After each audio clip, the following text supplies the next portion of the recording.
continues to take plenty of them. Yeah, he's such a talent, isn't he? He's the heir apparent to this man, the 200 gamer. And Sullivan got it to Stewart. And that to Humphrey. So the Cats are still hoping they'll get more from as the year continues on. Jeremy Cameron often goes a-wandering from half-back through Guthrie. A good run from O'Connor. He decided not to give it to Holmes because he had Neil demanding it. And that's not an easy thing to do sometimes. Your best player, Max Holmes, streaming by, one of the last couple of best and fairest, demanding the ball from you. You ignore him because you get a great lead up the middle from this man here and you hit him with a nice kick. Well done, Mark O'Connor. Becoming a pretty potent combination, isn't he, with Jeremy Cameron. 3 goals last week after a couple the week before.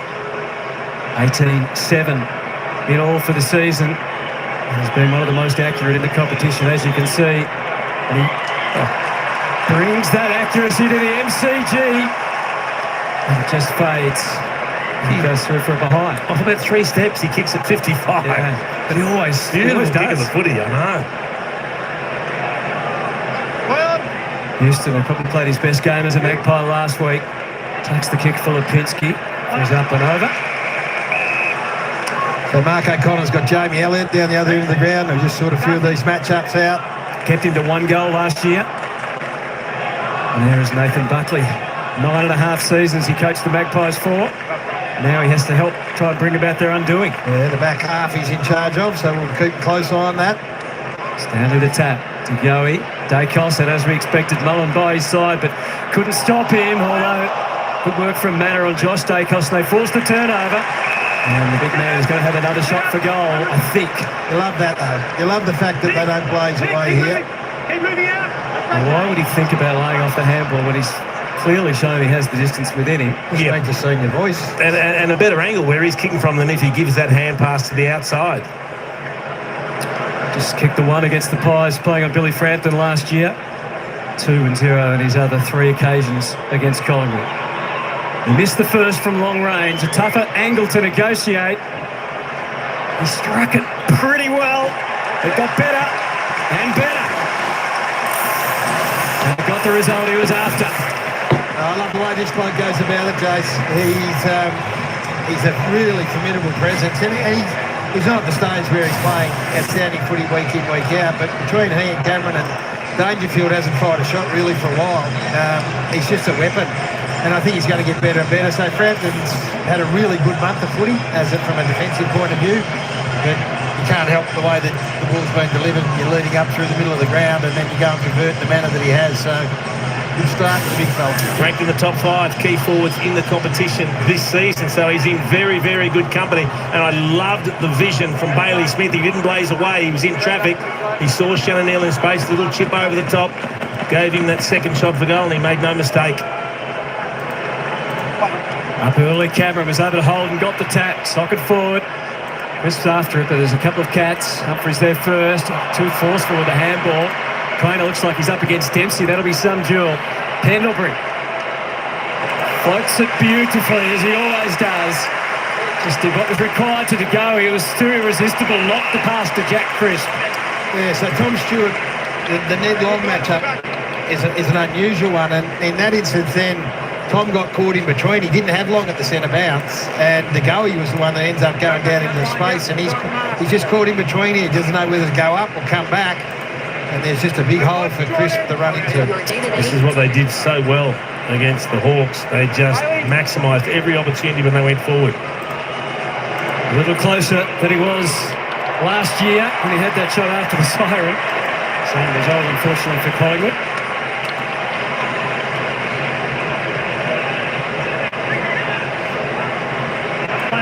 Holmes, quick re-entry into Stewart.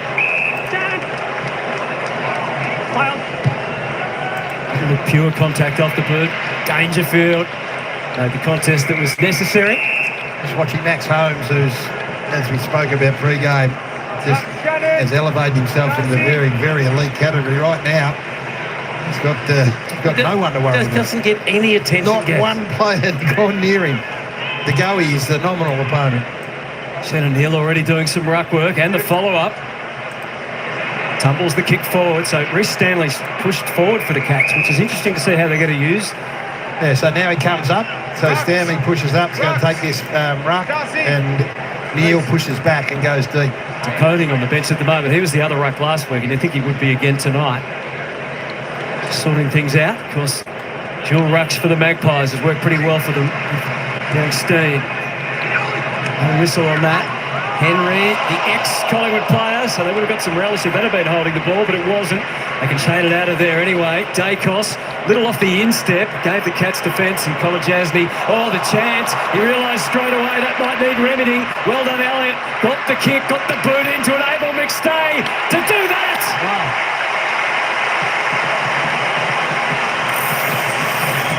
It's a great finish. I mentioned before, they kicked them from everywhere just over a week ago when they were here against the Hawks, and they're going, you just feel they're going to have to, because they don't tend to get as much territory as some of the other teams do, so you've got to maximise these entries. They're very good at keeping it open, love the defensive pressure, just put them a little bit in doubt.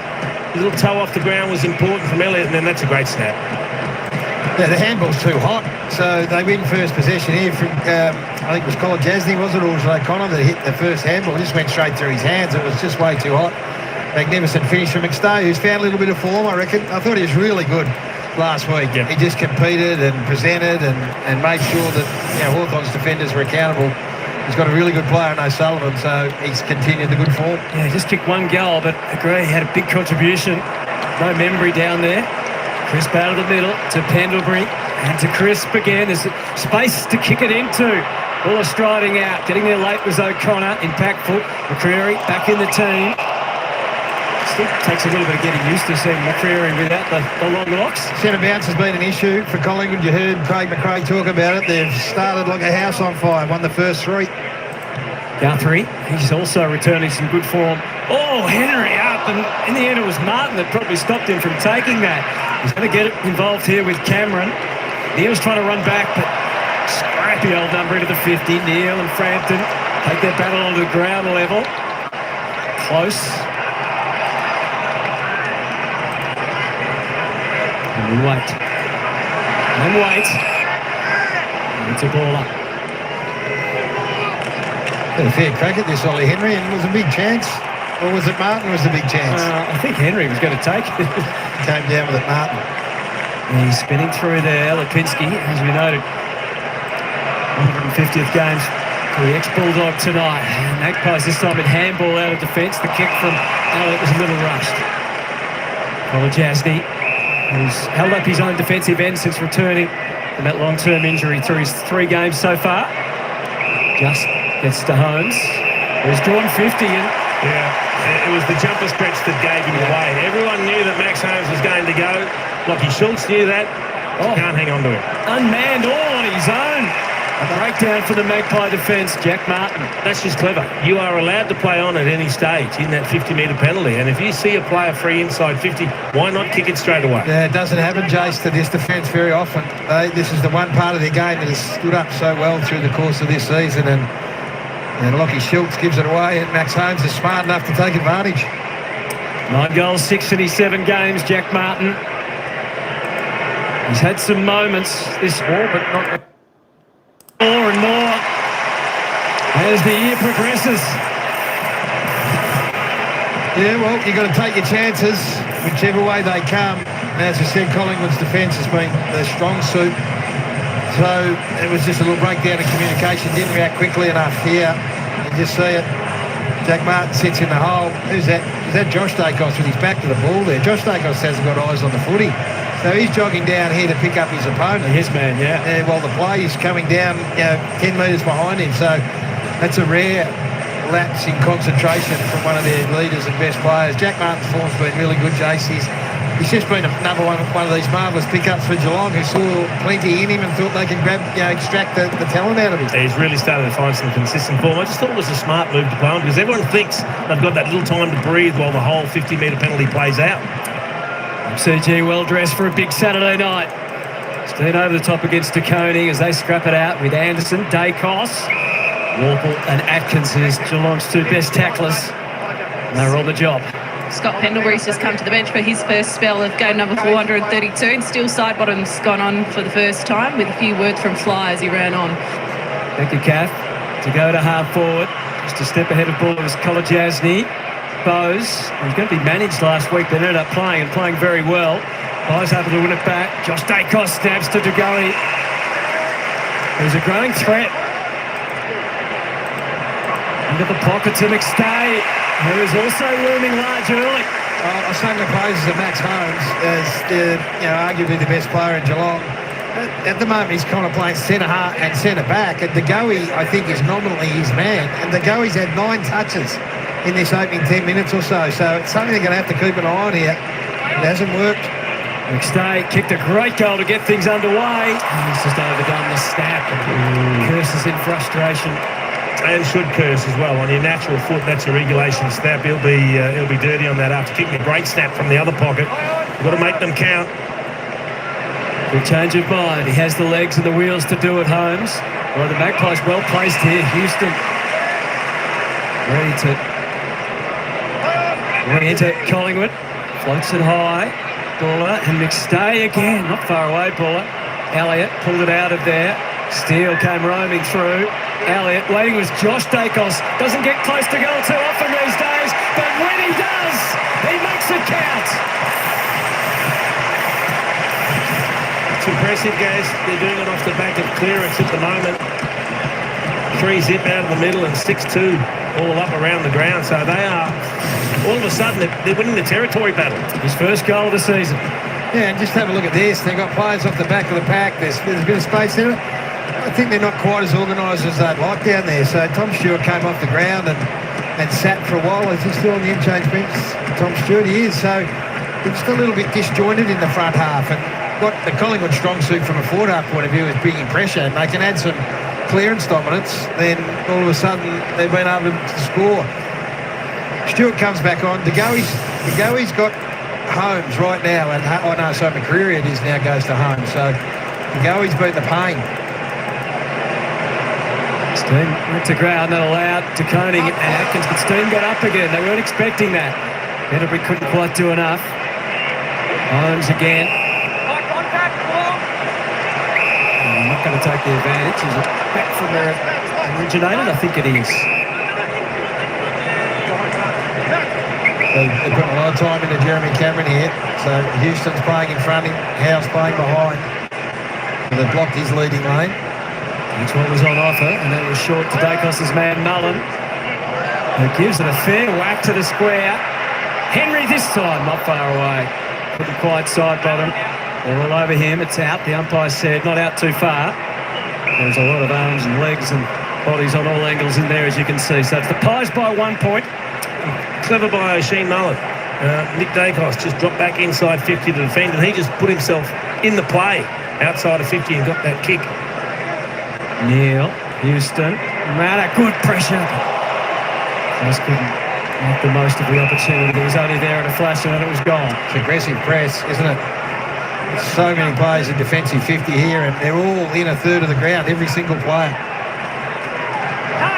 Now has another go, same result. The Collingwood wall is working well, just inside the 9, so that's okay.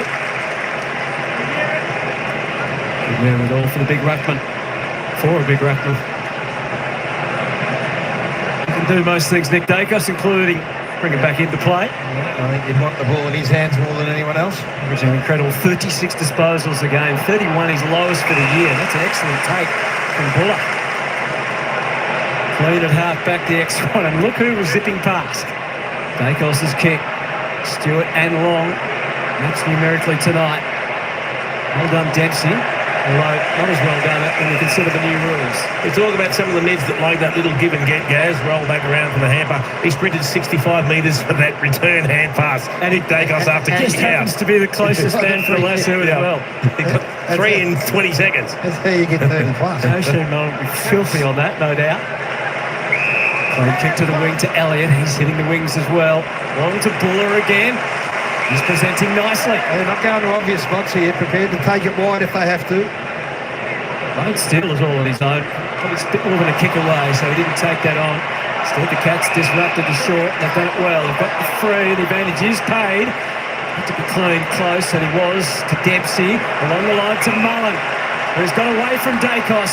Deferred to Cameron for the kick to Shannon Neal. There's been the focus, but he decides there's a better option in the pocket. And Ollie Henry takes the mark. Half the ground cheer, the other half boo. Well, you got to love that from O'Shea Mullen, who's played on the best player, or arguably the best player in the competition, but that's a couple of times now that he's seen the opportunity to get ahead of the ball and not just be a defensive player, be involved in the ball going the other way. 25 games for 28 goals he played as a Magpie, but he's very much a cat now. There's Ollie Henry, gives Geelong the lead back. It's a great mindset for O'Shea Mullen to have. It's one thing to take a player, but then to make him try and think about you when you're not actually doing the job and get involved as much as he can. He's got the tank to do that. He's starting to develop as a player. It was purely and simply they both had a crack at it. Collingwood weren't good enough to use the footy. They turned it over, and then Geelong, well, they made all the right decisions going forward. Yeah, so they're trying to be a bit precise going forward, Collingwood. They don't want to kick high in the air to Stewart and to O'Sullivan and the interceptors, but on that occasion, the heads-up play from the Geelong defenders was that they understood what was going on, and they reacted really quickly, and Mullen he went bang. As soon as the ball got turned over, he got forward really aggressively. Two informed teams tonight. The Cats have won 3 of the last 4. The Magpies 2 wins, and last week's draw, Pendlebury, Dacos. We've called that a few times over the years. A long and important touch. Collingwood based so much on their pressure, and they have brought it to the MCG tonight.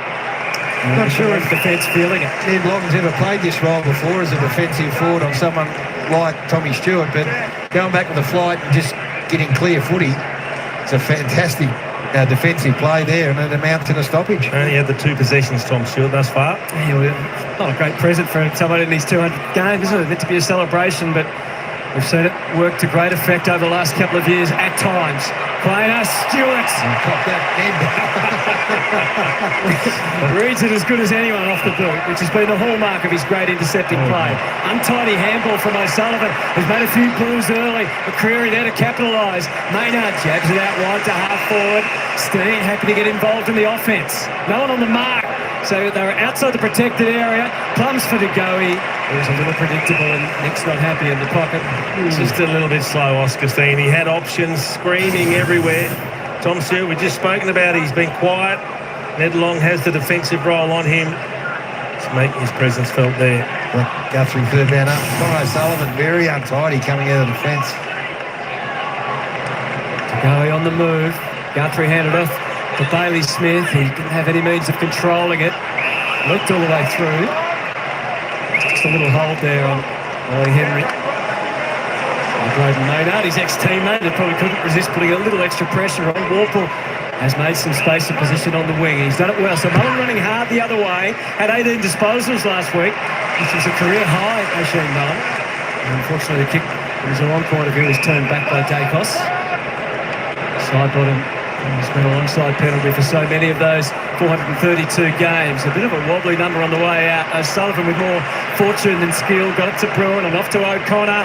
It was Cats loose in the pocket. And Close takes the mark. And Martin was a strong temptation for him. He would be on high alert here. He has got the capacity just to look like he's going to have the set shot, take the 30 seconds, and then he and Jeremy Cameron have got an unbelievable understanding. So anyone in the vicinity of Jeremy Cameron, which they are, Maynard's taken front spot, nowhere for him to go. Difficult start for the year for Brad Close, left out of the side, but last week there was traces that he was starting to find his best football form, and that is more fine evidence. That is a great goal. Well, O'Shea Mullen involved again then. So he's had 5 touches, and he's been involved in a couple of scoring movements on the way through. The pressure all over the ground's been really good. It's a sort of 1v1 game, but you've got to take advantage when you get the opportunity, and players get a little bit ahead of themselves, and then when you get a shot at goal like this, you go back and drill it. It's worth its weight. So the worrying signs for Collingwood is that defensively they've been so good for so long, but they've only had 8 inside 50s Geelong for 6 scores. That's an incredibly high conversion rate. And they're winning centre bounce, Jace, 4-1 Collingwood. So the delivery, field position is that their way, and then the transition's hurting them. Cats with the last couple of goals to establish that lead, the biggest of the match. Smith used his body to good effect. Warple And Humphries were there to send it a little further, a little wider to Bowes. Oh, he was already thinking about what he was going to do next. Now he has to try and go in and make good. The slide puts him at a disadvantage, but it's clever enough. Smith to Humphries, anything goes. And Dangerfield was waiting. Maynard's touch was critical. And probably playing his best game for the season last week, but it's still pretty low by his very high standards. It's the 11 touches. He's at least kicked a goal each week so far this year. Danger yet to have a touch tonight. Stanley over the top. Warple, the hands were good enough to Braun. And again, good presentation by Neil. He just flipped it out to Dangerfield. Still hasn't, that's his first disposal. To Neil, close, buzzing around. And Henry could easily have had a stellar opening quarter. He's had a few chances. They are scoring. They are scoring when they get field position. Maynard just tucks it into the pocket. Josh Dacos. And McStay, the goal kicker so far for the Pikes. Floats it wide, Steen in front, taken care of by O'Sullivan. Warple hammers it back again, more work to do for the Magpie defence. Neil tried to share it with Stanley. Was it a good idea? It was in the end. Henry suckers it through and kicks his second. Well, you're the soccer man, Jason, with the two of us. Beautiful little pattern over his play. I didn't know whether Neil should have grabbed that ball, but or Stanley was to tap the ball forward. Probably prefer you take advantage of that, but then it was some pretty fancy footwork here. So Stanley, no, Neil wasn't in the first time, and then just a little cross. No, he was looking for goals. He was trying to kick it off the ground. Didn't get much on it, but got it going in the right direction, and then Ollie Henry allowed to finish off. I think you're underestimating him. I think you're giving way too much credit. If you think with that shaped ball, if you think he's doing that, I think he did. Yep, I think he did. Yep.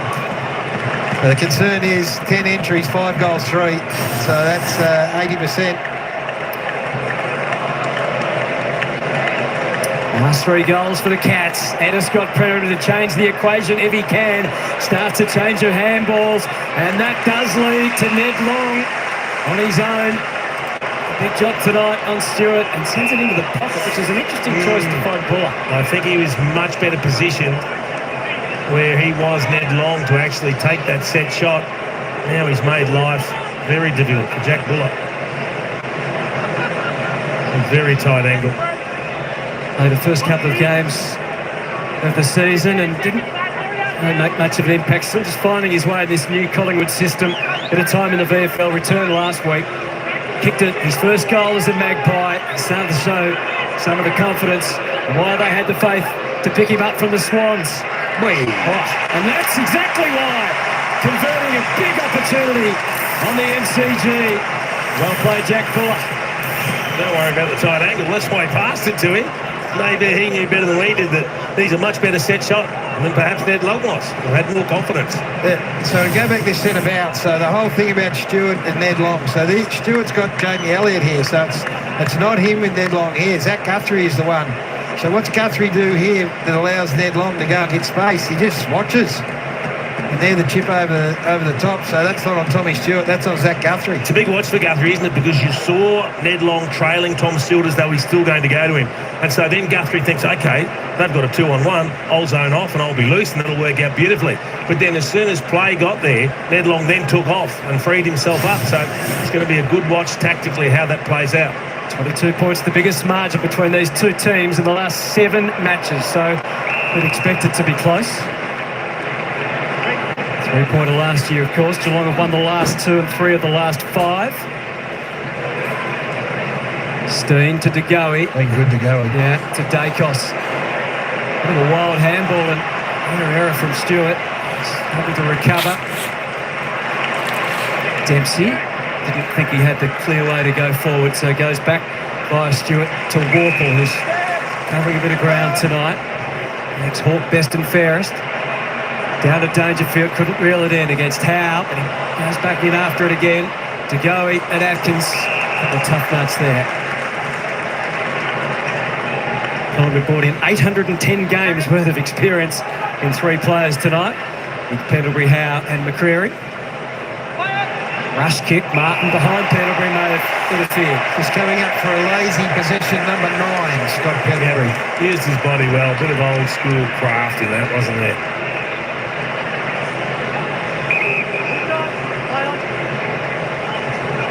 Wasn't much for him down the line, so it wasn't a particularly challenging kick. To DeGoey, 10 disposals.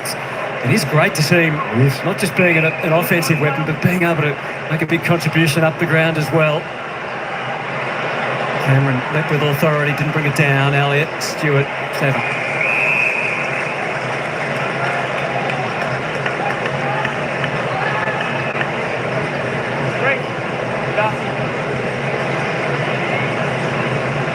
Cats have experienced Jordan DeGoey in the past at his best. On a couple of occasions, including in that brilliant qualifying final, which Geelong just got over the line back in 2022 in Craig McKay's first year. Chris gets it to him again, and he's off and running, feeding it through to Long. He couldn't keep it going on the first, but he does the second to Elliott, so Chris eventually takes it, and Schultz turns around. The height of Humphries was a factor there for Geelong. Not as clean as he would have liked. Is that intentional? It is insufficient. He did a brilliant job, Humphrey, to get back on Schultz. He had hold of position, and then just inexplicably just backed it across the line. Had to go up the line at worst. Received a coach's vote against the Hawks in that draw. 8 goals, 5. Always was a little too far to the left.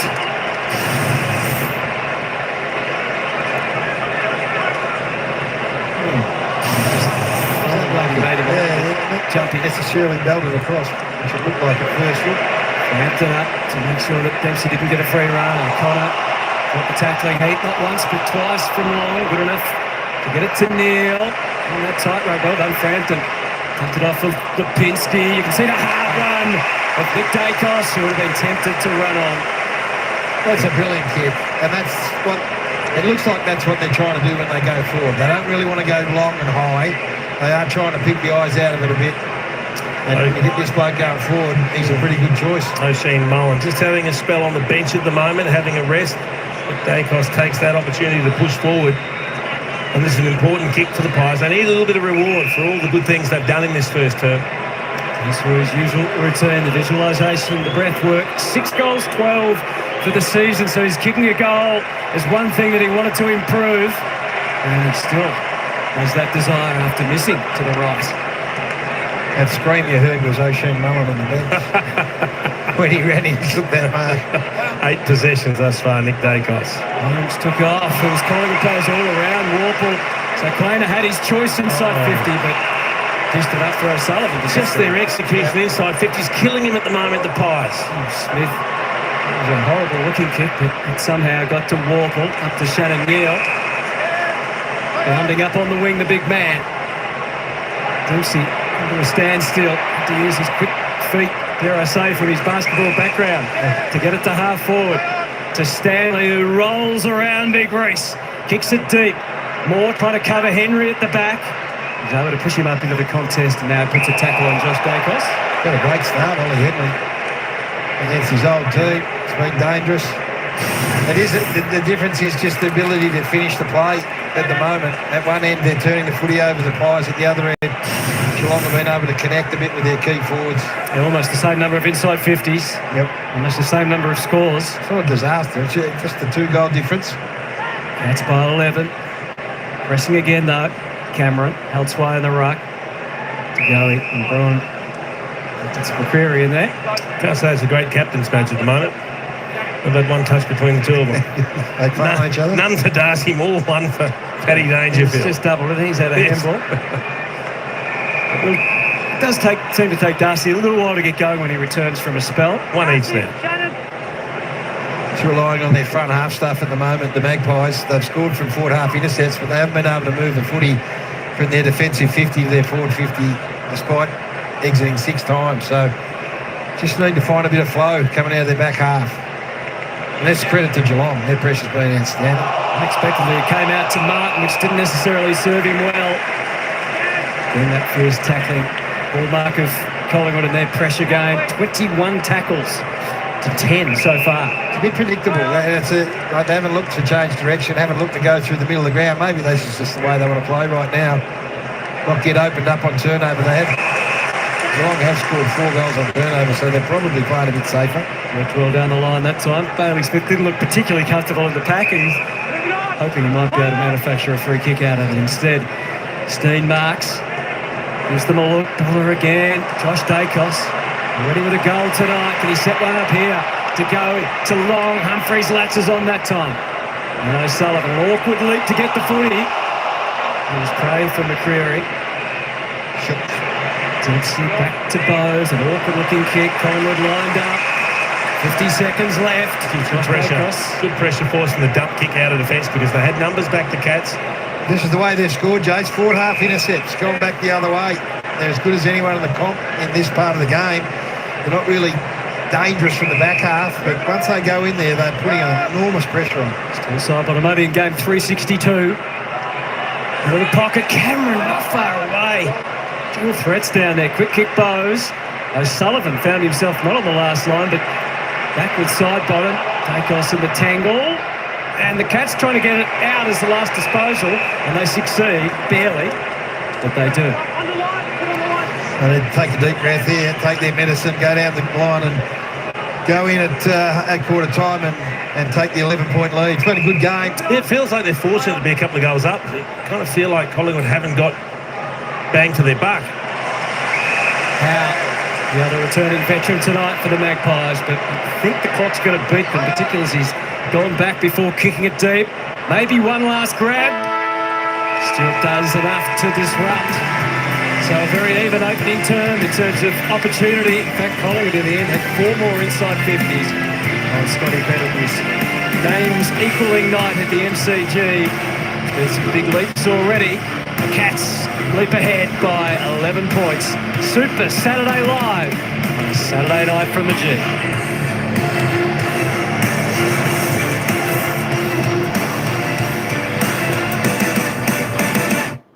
All right, folks, there we go. It's quarter time at the MCG on this record-equaling game for Scotty Pendlebury. Game 4-3-2. Can you believe it?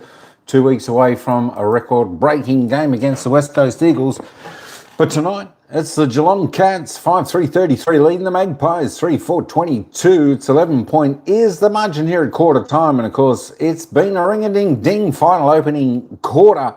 Both teams getting better, much of the play, I should say. The Cats just seem to be a little bit better coming out of defence, finding the loose man and certainly hitting their targets up forward. Whereas the Magpies, they're just struggling to find that opening spot. I think the Cats' defence is doing really well down back for them. Hey, folks, let's just have a quick look at the lineup for this memorable game. Of course, the equaling game. Record high for Scotty Pendlebury. There we go. There's your... let's just have a quick look at the Geelong team. The backs, O'Connor, O'Sullivan, Stewart. Half-backs, Humphreys, Guthrie, Kolodziejski, Braun, Smith and Dempsey, the centres for Geelong. Cameron, Manor and Close are the half-forwards. Dangerfield, Neal and Martin are the forwards. The followers are Stanley, Holmes and Mullen. The interchanges, De Koning, Atkins, Warple, Bowles and Henry. And, of course... For the Magpies, we go the forward line back. The full forwards for the Maggies, Daniel McStay, Elliott, Buller. Half forwards, Schultz, DeGoey and Ned Long. Of course, the centres, Lipinski, Cripps and Quaynor. The half-backs, Maynard, Josh Dacos, Houston and Moore, Howe, Frampton are the backs. The full-backs for the Magpies. The followers are Darcy Cameron, Scotty Pendlebury. The equal record holder for AFL games, 432, and of course Nick Dacos, still side bottom, Steele, Anderson, McCreary and Steen are the interchanges. The ins, of course, for the Magpies, Jeremy Howe, Scotty Pendlebury, Beau McCreary. The outs for Harry Perryman, William Hayes, Will Parker. For the Cats, in comes Reece Stanley and Mitchell Edwards going out. All right, let's have a look at the goal scorers up until quarter time and who's leading the stats. Of course, there's only one multiple goal scorer out on the ground just at the moment, folks. And, of course, that is Oliver Henry from the Geelong Cats. He's kicked 2 goals. Shannon Neal's got one with Jack Martin, Brad Close. There we go. They've already got 4 goal scorers for the Cats. And for the Magpies, Just the 3 goal scorers, all singles to Daniel McStay, Josh Dacos and Jack Buller. Leading disposal getter out on the ground. Well, Jordan DeGoey, I tell you what, he's having a good game. He's all around the ground this evening. 13 touches. And, of course, the top 6, all Collingwood, surprisingly enough, still not quite on the scoreboard, but 13 touches for Jordan DeGoey, 7 kicks, 6 handballs, and a clearance. Jack Crisp, next best on 11 with 4 and 7, 3 clearances. Scotty Pendlebury, the games record holder. There we go, sitting third on the table of disposals after the opening term with 9 disposals. 4 kicks, 5 handballs, 2 clearances for Scotty Pendlebury. Josh Dacos on 9.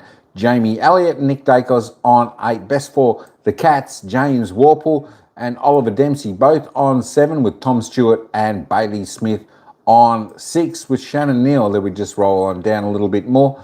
See how your players went in the opening term. Hey, Julian, how you going? Welcome in. There we go. We'll just keep on rolling down. Oscar Steen took a couple of nice marks there for the Magpies, the big man. 4 hit-outs, 3 touches, 2 kicks and a handball. A couple of marks there, as I said. Let's just keep on rolling down. Jeremy Cameron, just the 3 touches, 2 kicks, hasn't scored yet. There are your player stats. Oh, if we can get that focusing. Hope that doesn't jump around. All right, let's just take that back. Let's just have a quick glance at the inside forward 50s. Collingwood actually doing a little bit better. 16-12 to the Cats. So the Cats scoring really well when they're going inside their forward 50. 8 scoring shots for their 12 entries.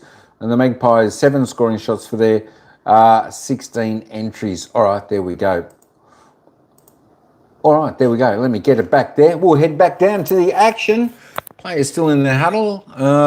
We'll take it back down there anyway. It's the Cats by 11 points as we turn into the second quarter. Going forward as well. So just a little thing that no doubt Chris Scott would like to tighten up, because DeGoey, if he has more touches like that, you're going to have big damage.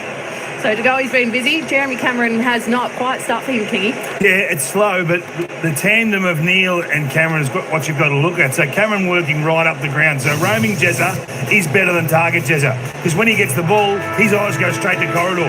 How can I impact maximum damage on this game? And this flows through for a goal. So these are the sorts of plays we're talking about. So Jezza doesn't have to get 40 touches. If he gets 18 touches like this, then you're going to bleed. So Neil's doing his role. He's been targeted 6 times to forward 50. He's defeating Frampton right now. 3 marks inside 50, 6 score involvements. He's been terrific forward of centre. So they love what they're doing with the tandem. So it's not just about Jeremy. So Howe's holding off him and letting him go, which I think is an error. Jack, your thoughts? Look, I think there's some matching. I like the cohesion. Cameron up the ground, but I want to see him deep at some point, because he does put, the fear of God in you. He's not a good target. He's really not a great... better player on the league.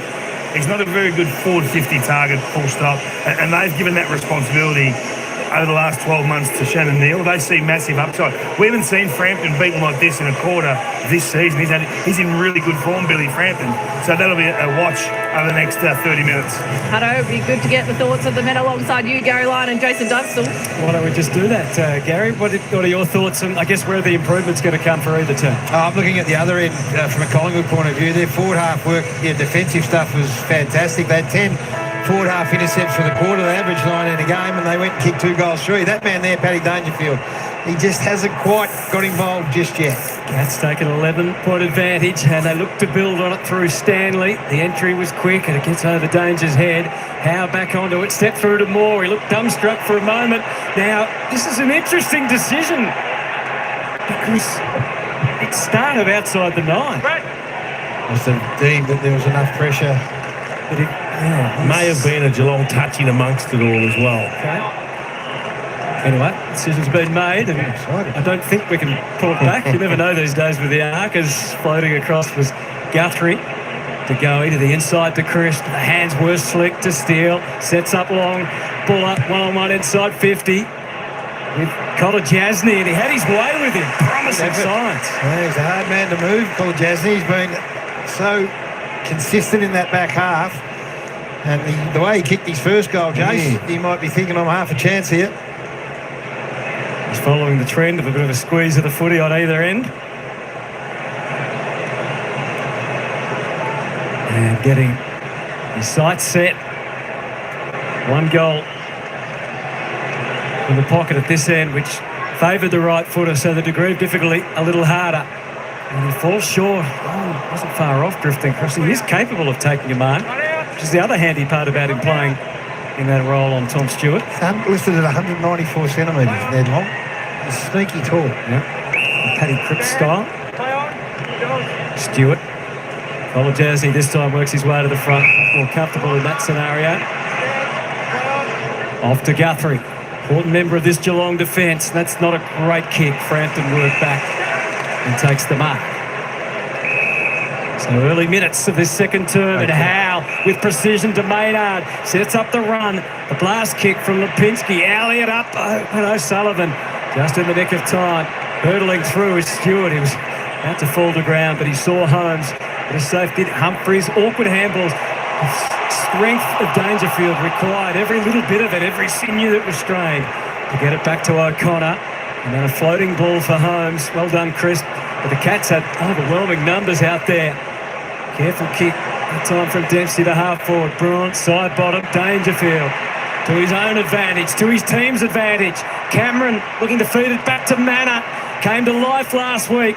Kicks to the square. And it's a great desperate lunge and an effective one from Steele.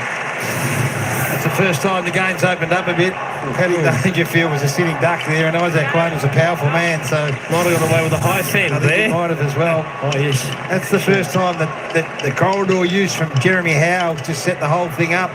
And for a moment, we had a wide open game. He'll again at the front. Backed out of the air by Cameron. That was an interesting approach. Maynard to Steele. Chris knew not to take possession. Awkward for Elliott. Making it that way was Guthrie. Elliott fights a very good fight. Buller just hacked it out of the air. Guthrie to Smith.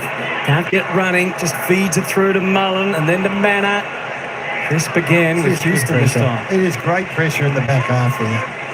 Dacos. Kolajasny. 3 pies for closing, but not quick enough. The veteran Cat who celebrated his 200th game a few weeks ago, along with the injured Mark Blitzarves in his 300th. It's them moving back through the middle again to O'Connor, so they're just creeping across the MCG. They lead by 11 points.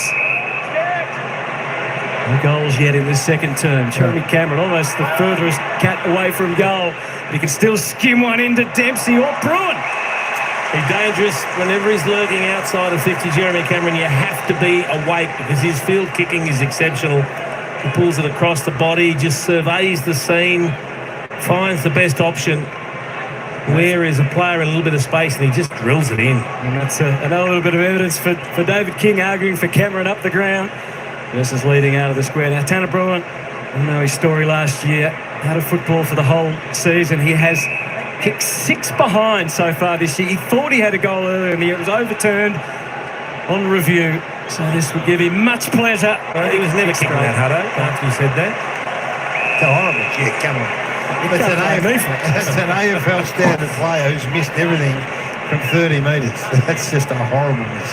Frightening what the white sticks can do to people, Gaz, above the shoulders. Incredible, isn't it? This is an in-tight, close game. Pressure here. It hasn't opened up at all. Darcy Moore lofts it. No one really could leap for it. At the back, Martin. He was cognizant of where Cameron was and trying to get the ball to him. Who's it suiting, Jace? The fact that it hasn't. We had a little bit of a wide open run there for about a minute and a half. The rest of it's very much in tight, in close. We did, but if the game stays like this, 2-goal lead's more like a 4-goal lead. Point each this quarter. Manor. Neil couldn't get the run. Well done, Darcy Moore. Bruin forward. Cameron. Dangerfield ready. Close has already kicked one. He wasn't going to miss that.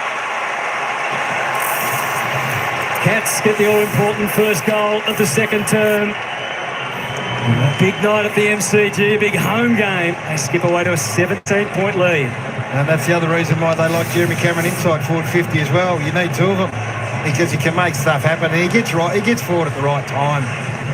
And he gets on the end of this. It's just an old-fashioned crumb. You don't have to be 5'3" to be a good crummer. And then the assist to Dangerfield and to Close was a good result. So there's nothing pretty about this. You've got to win it in the clenches tonight. You're not going to get the beautiful lace-out ball we saw Jeremy Cameron get a couple of weeks ago down there when he kicked 10. There was space everywhere at GMHBA Stadium for him. There's no space for anyone. So get your hard hat on and get to work. It's that sort of night so far. Goals coming out of premium, aren't they? 5 inside 50s to 2 in favour of the Cats this time around. It was a cool wet morning in Melbourne, but cleared to a fine night. Geelong led by as much as 19 in the opening term. It's at 17 now as Holmes brings the halfback Humphries into play. Launches down the line to Ollie Henry again. Maynard more in close that time, and it's a nice disposal free kick. So the Geelong covering the corridor, covering the switch. There's just no option at the moment other than for him to go back down the line to heavy traffic. It fell short of the intended target. Cameron drips through to Elliott, and they make something of it. O'Connor stripped of it by Dacos, and a beautiful service for Buller. McCreary runs ahead, receives from the pocket, just tries to dab it in. And well done, Zach Guthrie, read the cues. He's had great tutelage, hasn't he, under Tom Stewart along his career. So this is their game, Collingwood. Their forward half intercept game, which stood up so well in that first quarter. Can they keep it in their half? If it gets wide open, advantage Geelong. Ambitious kick from O'Sullivan, but it pays off as Big Reese has paid the mark at half-back. The veteran, first game of the season, and of course his last was the grand final when he came back from injury. Humphries down the line again to Henry. That time, Howe with his regular marking prowess on display. They just keep going back down the line. They need to change direction, try and open things up a bit. That time for Cameron, and then off to Nick Dacos. To half forward, Elliott is there. It reaches him just outside the 50. He had Schultz or McStay. He went to the square, and the defender was Jeremy Cameron, can you believe?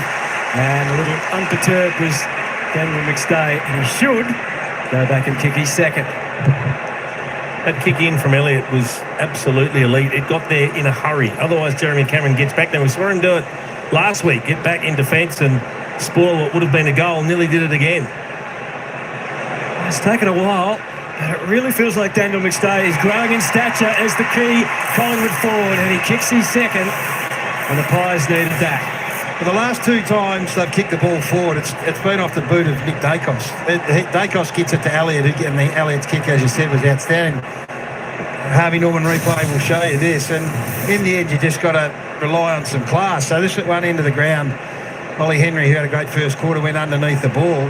But it's the Dacos. The last 2 kicks from the middle of the ground have resulted in marks to Collingwood. And then Jamie Elliott swings around and belts it. And Jeremy Cameron just can't get there. So in these tight games where there's no room and no space, someone's got to free it up. Someone's got to loosen it up. And it was the Nick Dacos kicks that gets them there in the end. It's on the improve, isn't it? Scoring from turnover. It's got to be the biggest source of your scores, and they're starting to get it right, the Pies. Yeah, 4 goals to 3 turn from turnover in Geelong's way. Nice tap from De Koning that time to Holmes. Side bottom in front of Ollie Henry. Picks up with Josh Dacos. Corner takes off. Unimpeded, has a bounce along that southern wing. Dacos firing off the next to De Goey. System is working now for the Pies. Elliott takes the mark, and he just waited instruction as whether he play on or not, but he decided not to. Well, that's the transition there. That is what we haven't seen tonight so far, is that is get the ball in your back half and go the length and the journey and score. This will be their first time, the Magpies. And that would give them the impetus to try it even more. Get a little bit of speed and pace on the ball. They kicked consecutive goals in this game for the first time. 3 goals last week. Strung together 3 promising weeks with 8 goals in total. That is not going to add to it. Didn't look like missing last week and just sneaks that one in for a point. But they were able to find the corridor there as well, coming back in with hand. Beautiful pickup at the half volley from De Goey to keep that ball alive and create the scoring opportunity. Eyes 2-5 from set shots so far. That could be telling as always. Dangerfield never looked like missing. It's trademark Paddy Dangerfield. Played on. And then made do. Just kicked it long down the line. Cameron didn't get access. Well, Collingwood's Cameron did. Off to Moore, then to Frampton. The wall's closed quickly on Billy, but it's come off multiple hands, so it's over and out. As Kingy said at quarter time, he's had an excellent season, Billy Frampton. In the absence at times of Moore and Howe. Being tested tonight by Shannon Neal. Max Holmes sits off the back of this pack on his own. Pendlebury goes to him now. Koenig, Cameron, Koenig again, Dacos. Mullen won the first duel, little toe poke from Nick though. Stewart's turn, then De Goey, then Pendlebury. But he can't find a way out. Well, he can, to Anderson. Just his second disposal. And the clump of players moves along the wing. There's a bit of holding going on. And it's Collingwood ball to Buller. Geelong getting back quickly to try and frame some defence, but Maynard is going to test that. De Goey, back to Maynard, good overlap run. It's Schultz this time. Getting dangerous. Elliott's also on the move. They look dangerous when they come through the middle, Jace. They haven't been through there too often, but when they do, a whole forward 50 opens up for them and they look much more inclined to score. So maybe something they try and attempt to do a little more as this game unfolds. Just love to get those entries a little bit deeper, make them easier. Shots for goal rather than kicking from basically 50 out like Lockie Schultz has to do here. Not easy, but he's capable. A lot of that has to do with their starting point too, though. Like we watched Gunston over the last couple of weeks start deep, gives himself the whole forward 50 to work in. They start very high, these Collingwood forwards. Yeah, and they like to run back and sideways into space. Rose was the backup and the insurance was used. Neil in front, Frampton's timing excellent on the spoil. Ground ball battle now, won by Moore, although I'll try and make sure that goes out of bounds unimpeded, so the Cats to win it.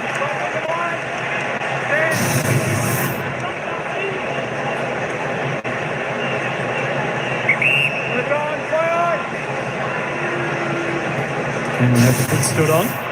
There's Bowes in his own sweet time. Down the line. Steen back there. Oh, he dropped the mark. Courtesy of his own teammate. Able to ad-lib his way out of it. Dacos unhurried. He set Steen up for a fall and a tackle and a holding the ball. Not paid. Dacos takes off.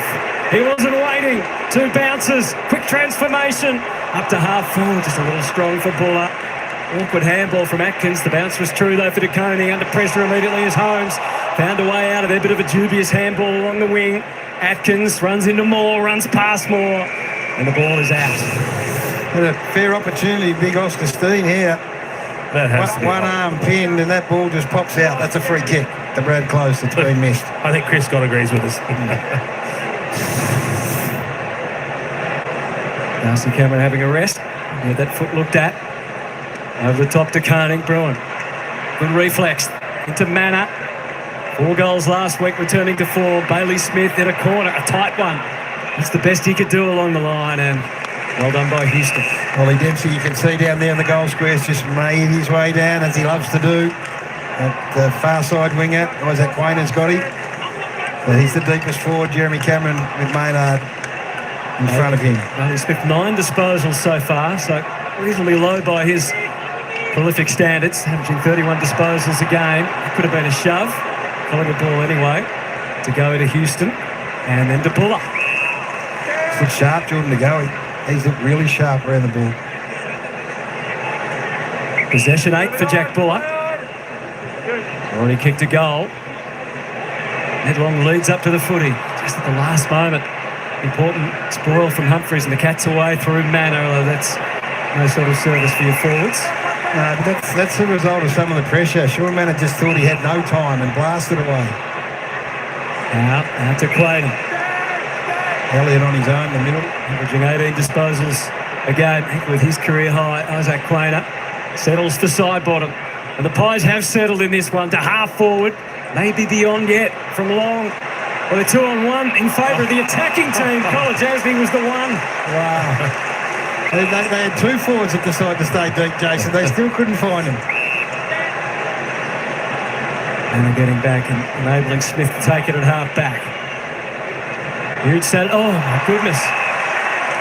Apology issued, but it won't change anything because McCreary had his pick inside 50 and Jack Buller is going to have another shot for goal. He's having a really good game. 8 times they've been inside their forward 50 at the moment, Collingwood, in this second quarter for just the 1 goal. So it's turned around a bit on what we saw in that first quarter where the scores were coming pretty freely. They average 11 marks inside their forward 50 per game, the Pies. They've covered that mark already. It's a goal each in this second term. He's already had 1 shot in this quadrant, in this quarter. This was a better look. It was a better result, but ultimately it still misses the mark. It's disappointed, but it was a nice kick off the boot. He's not far off. Not far at all. 6 shots, as we said, has been a real issue for the Pies so far. 2 goals, 6. Oh, Bailey Smith, he'll be happy that got there. It's a way to get a kick, Hutto. If you don't take the kick in. To Stewart and then to O'Connor. Back to the 200 gamer. The one vice captain drives to the wing. Lipinski stood his ground. That was all he had to do in the end. Houston spins it around, curls the kick in, but to no avail. Humphries. I swear he was trying to pick out Humphries there. Just again, Smith, before the effort from Schultz, which was fine. Dempsey has the wing to himself. He dropped it. Then a Hollywood handball back to the inside. Gave Collingwood a good look just to lock it up. McCreary no intent to get rid of it as an apology from Ollie that time. Great effort. That's a great... Ollie Dempsey marks that 99 times out of 100, but outnumbered, they stop it on the wing. It's been 10 minutes since they've been inside 50 Geelong. McCarty might give them that chance. Warple, but that's wiped out as well. Chris Pendlebury. Wouldn't behave for Anderson. He did well to Maynard. Again, some space for the forwards to work. And again, there's more Pies in the forward 50 than Cats. They're everywhere. Again, able to just hold up the fort. Humphries initially, then Bowes. That was tunnel ball throughout. Straight out to Humphries. They're under siege here, the Cats. Bowes copping it now. Buller. They've got to do something with it, though, the Pies. Bowes goes back. Anderson is strong, as he's been so far in his fledgling career. And it's a Buller. That's a good win. That was a 3-on-2. That's a 3-on-2 against Geelong here. Look at the Collingwood players outnumbering everywhere. So to hold it up, it's a good result. Tony leaping in the air. Got the tap down. Who's going to get the clearance? Anderson for Collingwood. Josh Dacos already with one tonight. McStay not quite in the air. Still a possibility at ground level. Schultz about to tackle Atkins. The pressure is immense. Will it tell? Will it tell? McCreary. Elliott. Still they hold up the Cats somehow. The heat is on at the moment. There are mistakes that you just don't expect to see. And we talked about the first quarter. They had 10 forward half intercepts. They averaged 19 a game, Jace. Pressure in the front half for Collingwood's been superb. Warren just floats it over the top. Stays in from McCreary. Lipinski had time to consider. Kicked it to Steen. No mark. Polajasny. Handcuffed by Pendlebury. It had to pay off eventually. Incorrect disposal. He had one arm captured, so he couldn't get rid of it. And that is just persistent pressure that has paid off for the Pies. That would please the coach more than just about anything else you'll see in the game. 15 forward half intercepts to the Collingwood Footy Club. They average 19 a game. They've cranked it up. They've ramped it up. And here's the moment, Anthony. They are saluting Scott Pendlebury in his record equaling game. Scott Pendlebury with a simple shot for goal, as measured as the man, the milestone man himself.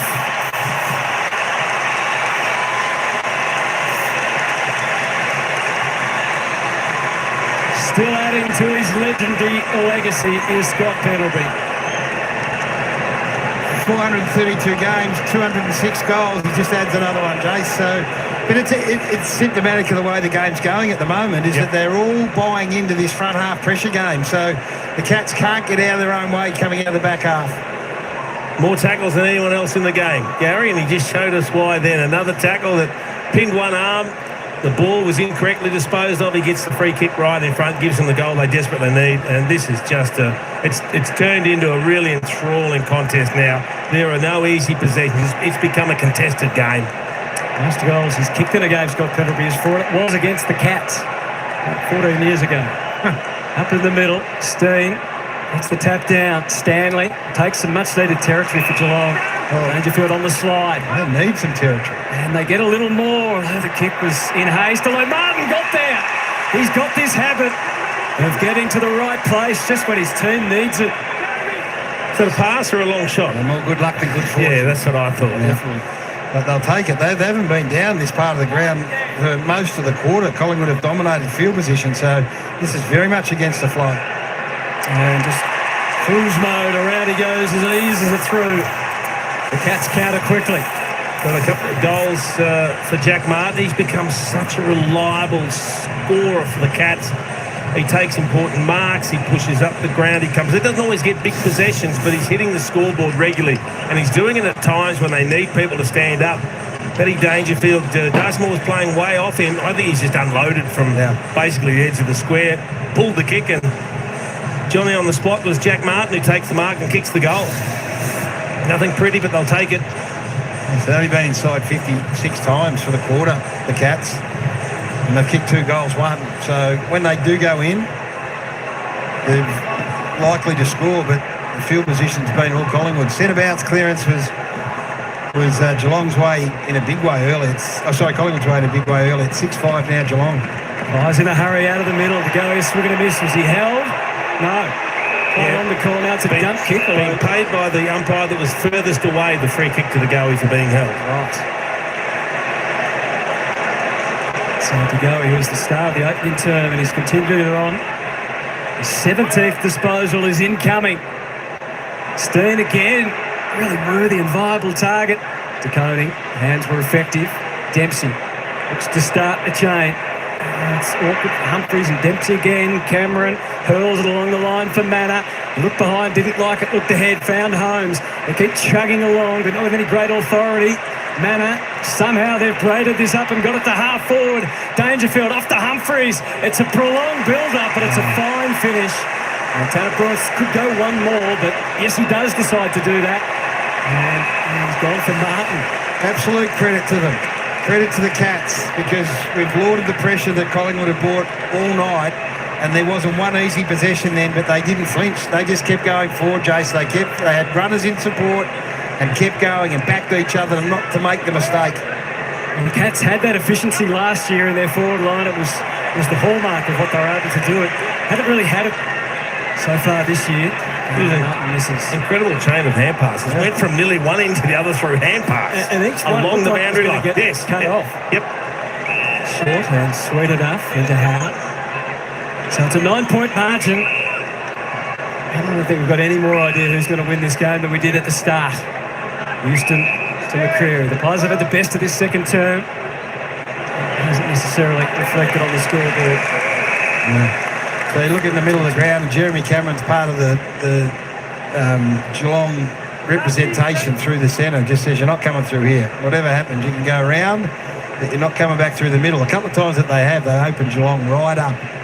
So they're just closing that corridor down at the minute. Nikos on the move. It's making it even more dangerous. Stewart with the counter thrust.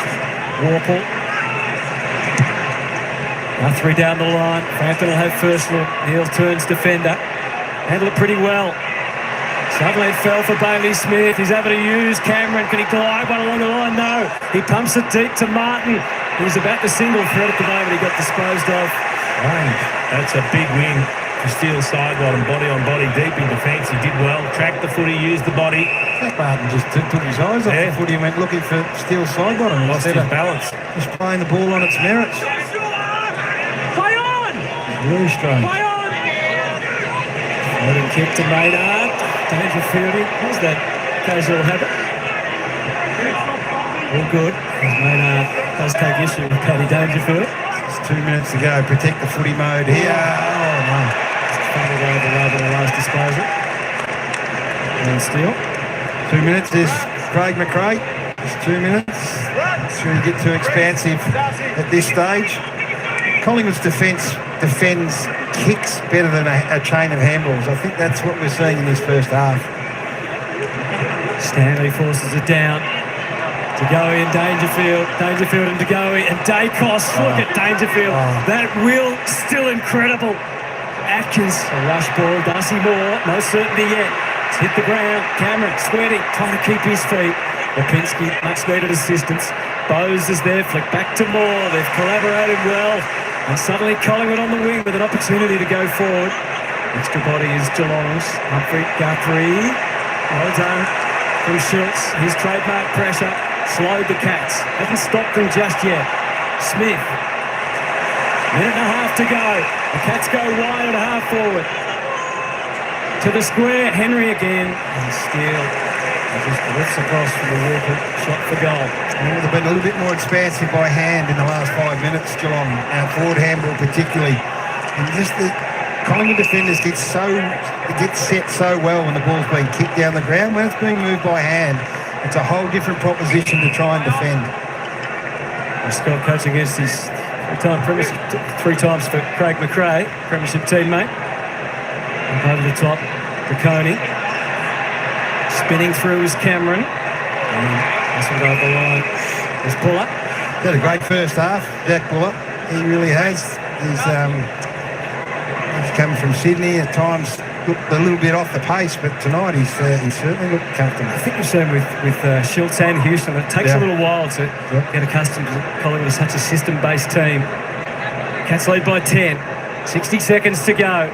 Dangerfield is really amped at the moment with the soccer from Crispin at the middle. Colin Chesney wasn't sure whether to stay or go. A little bit of indecision, maybe cost them there. Schultz fought the great fight.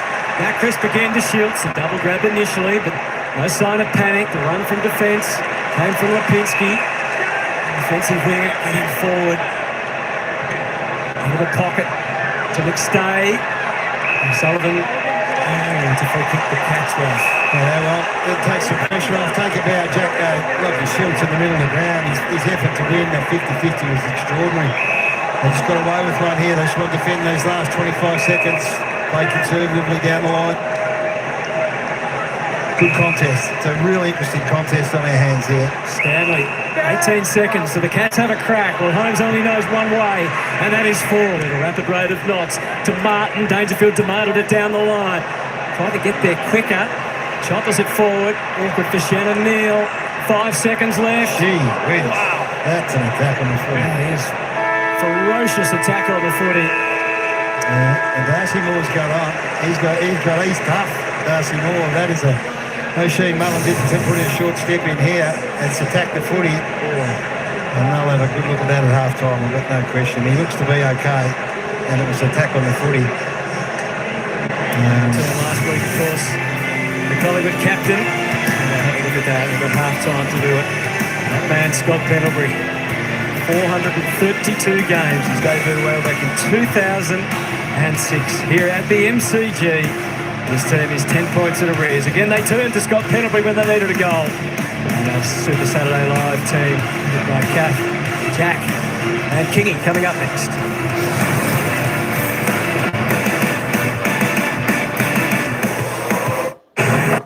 All right, folks, there we go, half-time in this epic game.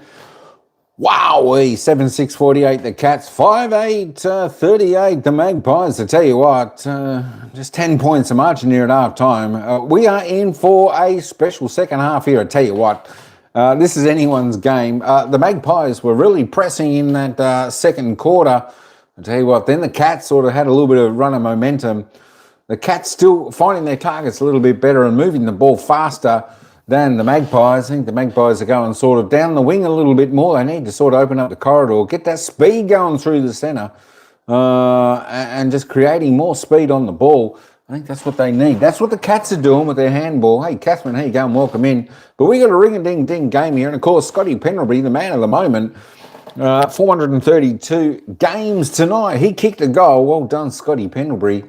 And we'll be back with the commentators in just a moment, but look away now, Collingwood supporters. I'll look away myself. I'm just going to show the live ladder just for the Geelong supporters. Geelong supporters, if they happen to win this game, they'll move up into 6th. Collingwood will drop down to 9th. Of course, if it's the other way around, the Magpies will jump up into the top 6, and the Cats will be, well, the Cats may be 7th. There we go. I'm just going to have a little bit of a sneak peek at the other game that's being played at the moment. The other game at the moment being played, of course, is between the Gold Coast Suns and St Kilda. 7 minutes into the third term there. It's the Gold Coast Suns, 7-4-46, leading St Kilda 5-8-30. 8 points of margin. They're at TO Stadium in Darwin. Oi, what happened to the player stats? All right, let me just reload the player stats up. There we go. We'll have a little bit of a look at the goal scorers before the commentators come back and give us a bit of analysis on the opening half. Of course, we'll head straight back to them when they come back, folks. Goal scorers for the game. We'll start off with Collingwood, there we go. We've got a multiple there. Daniel McStay, the only multiple. He's kicked 2 goals, 1. Scotty Pendlebury, he's got 1 with Josh Dacos. Jack Buller is having a ripping game for the Maggies tonight. I'll tell you what, just the 4 goal scorers there for the Maggies. For the Cats, 3 multiples. We've got Jack Martin, Oliver Henry, Brad Close, all with 2 goals apiece. Shannon Neal's bobbed in with 1. And that is it. 4 goal scorers apiece for the same. Marcel, how you going? Welcome in. Go Pies. There we go. Disposal getters out on the ground leading the way. Jordan DeGoey still continues. 19 disposals he's had out there. He's having a cracking game. 9 kicks, 10 handballs, 5 marks, 2 tackles, 3 clearances. Nick Dacos starting to climb the tree there. He had a impactful second quarter. I tell you what, it'd be nice to see him kick a couple of goals though. He's had 17 touches, 13 kicks, 4 handballs, a clearance, and just a behind. Backloaded, no worries, Paul. Cheers, bro. Cheers. We'll see you soon for when the Pies start their run. Jack Crisp, 16. Bailey Smith and Max Home tops the disposal count for Geelong on 15 disposals each. Bailey Smith, 15 disposals, 9 kicks, 6 handballs, 3 marks, a tackle, 3 clearances. Maxi Holmes, 15 as well. Elliot Dacos, that's Josh, on 14. And we'll head back down to the commentators now. They'll give us a bit of a wrap-up and we'll come back for a few more stats. Pendlebury bringing the heat in game 4-3-2 and celebrating this remarkable feat of most AFL VFL games played with a goal. David King, Jack Rewalt, it was a special moment, and even the Geelong fans, as we know, as a Cats home ground, got up and applauded Scott Pendlebury. Most tackles ever in the game of AFL football, Scott Pendlebury. That you could just see there, he was sweating, just waiting for the player to grab the ball, and he just grabbed that arm and didn't let go. It was a perfect tackle, didn't sling him to the ground, and knew that if he'd stopped him there, he was going to get that shot on goal and finish duly. More broadly, it's an interesting game, isn't it? So Geelong leading by just the 10 points. You wanted to look at Collingwood's marks inside 50, a stat they lead by 2 at halftime. Yeah, and it's something that they've struggled this season. He's trying to find that right mix for Collingwood ahead of the ball. Most players have been down. Tim Membry hasn't been out there. Of course, Brody Mychek left his football club at the end of last year, but they've been able tonight to take 12 marks inside 50, and it's been through good ball use. You can see players actually getting ahead of the ball, and a lot of times that the ball has gone inside forward 50 is there's been an outnumber to Collingwood, but his ball use around centre forward and forward half is so important. You see that kick there. That was an unbelievable kick from Jamie Elliott to get it there fast. So at the moment, Jack Buller's taken 3 marks inside 50. Dan McStay started this game well. He's taken 2. But I think Craig McRae would be happy with the 12, but he would like them a little closer to goal so they can get better shots on goal. In terms of a Geelong perspective, Kingy, you highlighted Jeremy Cameron, the role he's playing tonight. Yeah, well, it's Jeremy and Neil. So it's a combination of the two. Neil's the target man inside forward 50, and he had a first quarter, killed them. 6 score involvements. He had 3 marks inside 50, and this guy's able to roam high up the field. And this is where he plays his best footy. The best field kick in the competition, Jeremy Cameron. So you want him getting the football. He's had 8 disposals, only 2 handballs inside the forward 50, the rest high up the field. And this is why you want him there. So in the second term, Frampton says, well, I've got to get to work here. If I can shut down Shannon Neal, well, then we get the game pretty sorted. So what happens in that second term is that Neal gets shut down and Cameron's getting his ball high and they can't score. So then Chris Scott has to move Jeremy as a target inside forward 50.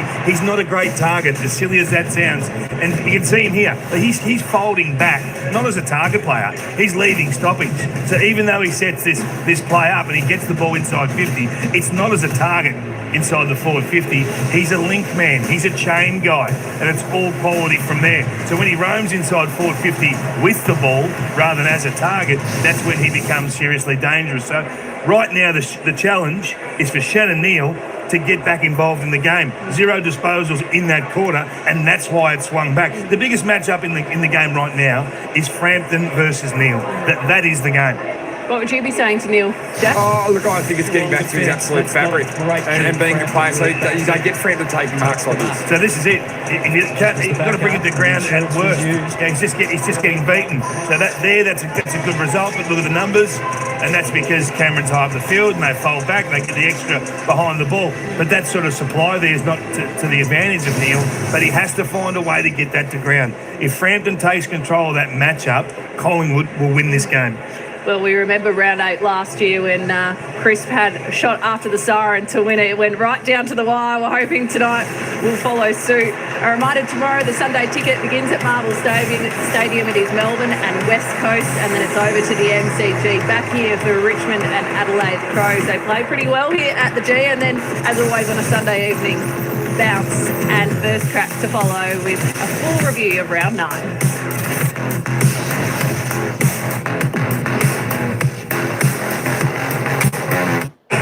All right, we'll be back with them in just a moment. They're just on a quick break. Let's head back to some of the stats where we were, the player stats. There we go, Lawson Humphries for the Cats on 13 with Zach Guthrie on 13. Scotty Pendlebury, the man of the moment, 12 disposals, 5 kicks, 7 handballs, 2 tackles, 3 clearances. He's kicked a sausage roll, 45 AFL fantasy points for Scotty, Tom Stewart, Oliver Dempsey, both on 11 disposals there for the Cats. If you've got someone you want to check out their disposal count, let me know in the chat and we can have a bit of a browse. Warple on 10, Braden Maynard on 10, Ned Long on 9 for the Pies, Jeremy Howe, strong in defence there on 9 with his 8 kicks there.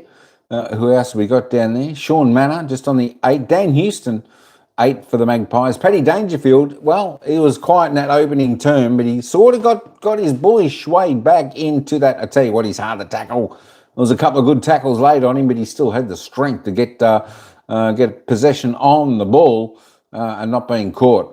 Paddy Dangerfield, 8 disposals, 4 kicks, 4 handballs, 2 marks. He's had a tackle and a clearance, Paddy, and with a goal assist there for him. Jeremy Cameron, he's been around the ground, as I said. Shannon Neal's a target up forward for the Catters. He's just been playing loose a little bit, Jeremy Cameron. 8 disposals, 4 and 4 he's had.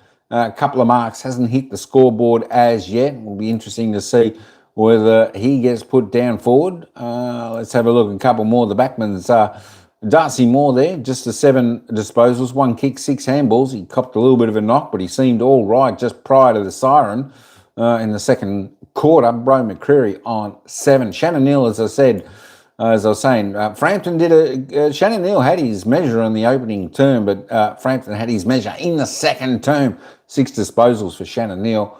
There we go. 4 kicks, 2 handballs. He's had 4 marks. He's had a tackle, couple hit-outs in the clearance. He has kicked 1 goal, 1. I want to make sure they cover him in the second half. Brad Close got a couple of goals from his 3 kicks, 6 disposals overall. Of course, a few Collingwood supporters down below there. Still side bottom, having a quiet game, just the 5 touches, as has Lockie Schultz 5 and Isaac Quainer 5 also. All right, there we go. Daniel McStay down there on the bottom there for Collingwood. He's had 3 disposals, 3 kicks. Give him the ball. He's scored every time. He's got the ball. 2 goals, 1. Quick look at the team stats before the commentators are back, folks.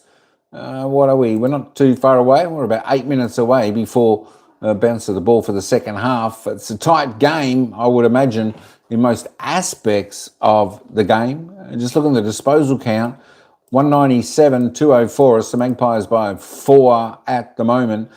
All pretty tight. It's plus 4 kicks to the Cats, plus 11 in the handballs. Going inside 50, well, it's not too high there for the Cats. 22, but I tell you what, 22 inside 50s have had 15 scoring shots. That's fantastic. Fantastic result there. And the Magpies have been inside their forward 50 27 times for 13 scoring shots. So Magpies inside their forward 50 5 more times. Disposal efficiency, not too bad for both teams at 73, 69, 6. Free kicks, I tell you what, you're not going to see much lower than this. Look at that, folks. 11 free kicks in total, 5 to 6. The umpires had let this game roll. Hit-outs, the Magpies are there by 7. The clearances, Magpies by 3, 19 to 6, but it's all squared up in the centre, 6 apiece. Stoppage clearances plus 3 to the Magpies. Contested all about the same, 58-62 as well. I want to get down, have a look. Well, marks inside 50, that's really an interesting stat there, because to the eye, it looks like Geelong has definitely had the better of that. But it's the Magpies, 12-10 marks inside 50. Let's have a look at this tackle count. Not too bad there by the Pies at 59. The Cats still a little bit low, 23. Look, it's a high-pressure game, 4 to 5 tackles inside forward 50. It's a high-pressure game, but it's an absolute cracking game. And we are in for a ring-a-ding-ding second half here. I tell you what, can the Magpies do it for Scotty Pendlebury? Equaling the game's record of 432 today, or can the Cats cause a boil over? Of course, we know last year, Paddy Cripps, well, he had a kick after the siren, but unfortunately it went wayward just to behind, and the Cats won that one. But I like Addy G's one. Let's get the fairy tale Pendlebury goal after the siren. That would be fantastic. That would be fantastic, and you just never know. All right, let's just head back to the commentators while they have a little bit of a chit-chat. We're not too far away from the bounce of the ball for the second half.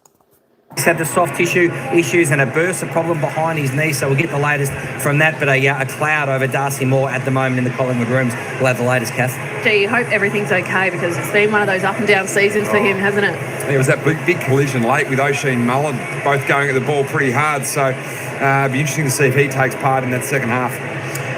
A final prediction before we sign off on half-time and get stuck into the third quarter. Who wins? Jezza to kick 3 outside 50 bombs in the second half. This is a Pendlebury masterclass in this second half. I can see them getting up, game 4-3-2. Well, we know what Jay's going to say now. I love you, Pendle. And we love the Dab Oz kickers having a kick at half-time at the MCG. Oh, he's not happy. He wanted the ball. We'll be back with the second half after the break. Anthony Hudson for all the action. It's 10 points to Geelong. All right, there we go. They've gone for their final break. When they're back, we'll be heading into the action for the third quarter. Hey, folks, just giving a quick update on the score up there at TIO Stadium in Darwin, where the Suns taken on St Kilda.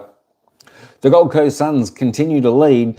It is 20 minutes into the third quarter there, and of course it's 8-4-52 the Gold Coast Suns. St Kilda 6-9-45. It's only 7 points the margin there between that game.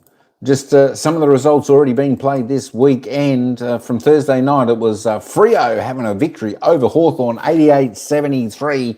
Fantastic comeback effort from Freo. Of course, Brisbane Lions got a little bit of a scare from Carlton. Brisbane getting the chocolate, so 100 to Carlton 89. Of course, I'll tell you what, another fantastic game last night where the Western Bulldogs, yes, that's right, folks, the Western Bulldogs, they had a victory over Port Adelaide, 74-72. 2 points was the margin there, and then we had another close game. Unfortunately, North Melbourne just failed. To tell you what, if they had kicked straight North Melbourne, they probably should have won that game.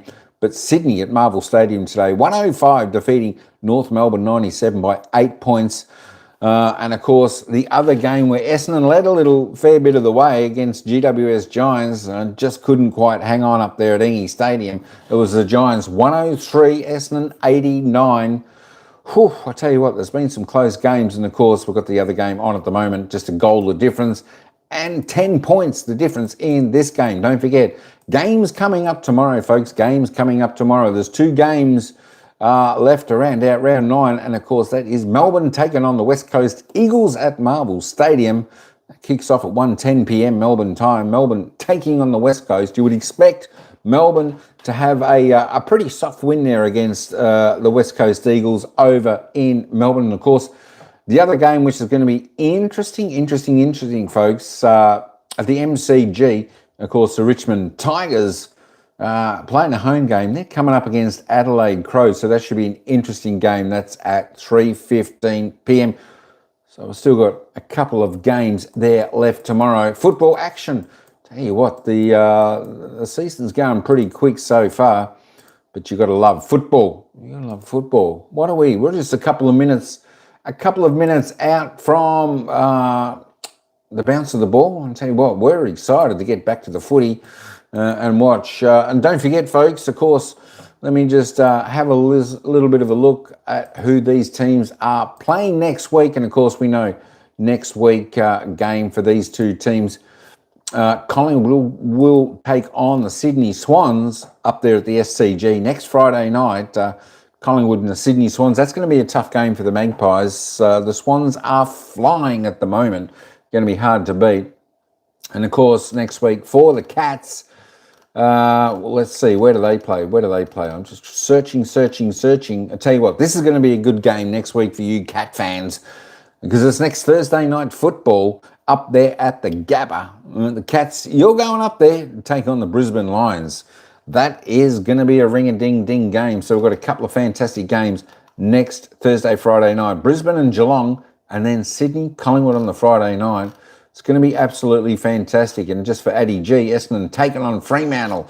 Oh, that's a danger game. That could be a danger game for your Freo side there, Squire. But there we go. And don't forget, the week after that will be the record-breaking, making history will be Scotty Pendlebury against West Coast Eagles at the MCG. That is the news that has been brought down last week, I think. I think that was last week or the week before. That was going to be the run out for his record-breaking game, which was against the West Coast Eagles. All right, folks, hey, we will be back in just a moment, and we'll take you down to the bounce of the ball for the second half, where it's the Cats by 10 points. Hang in there, folks. We'll be back in just a moment.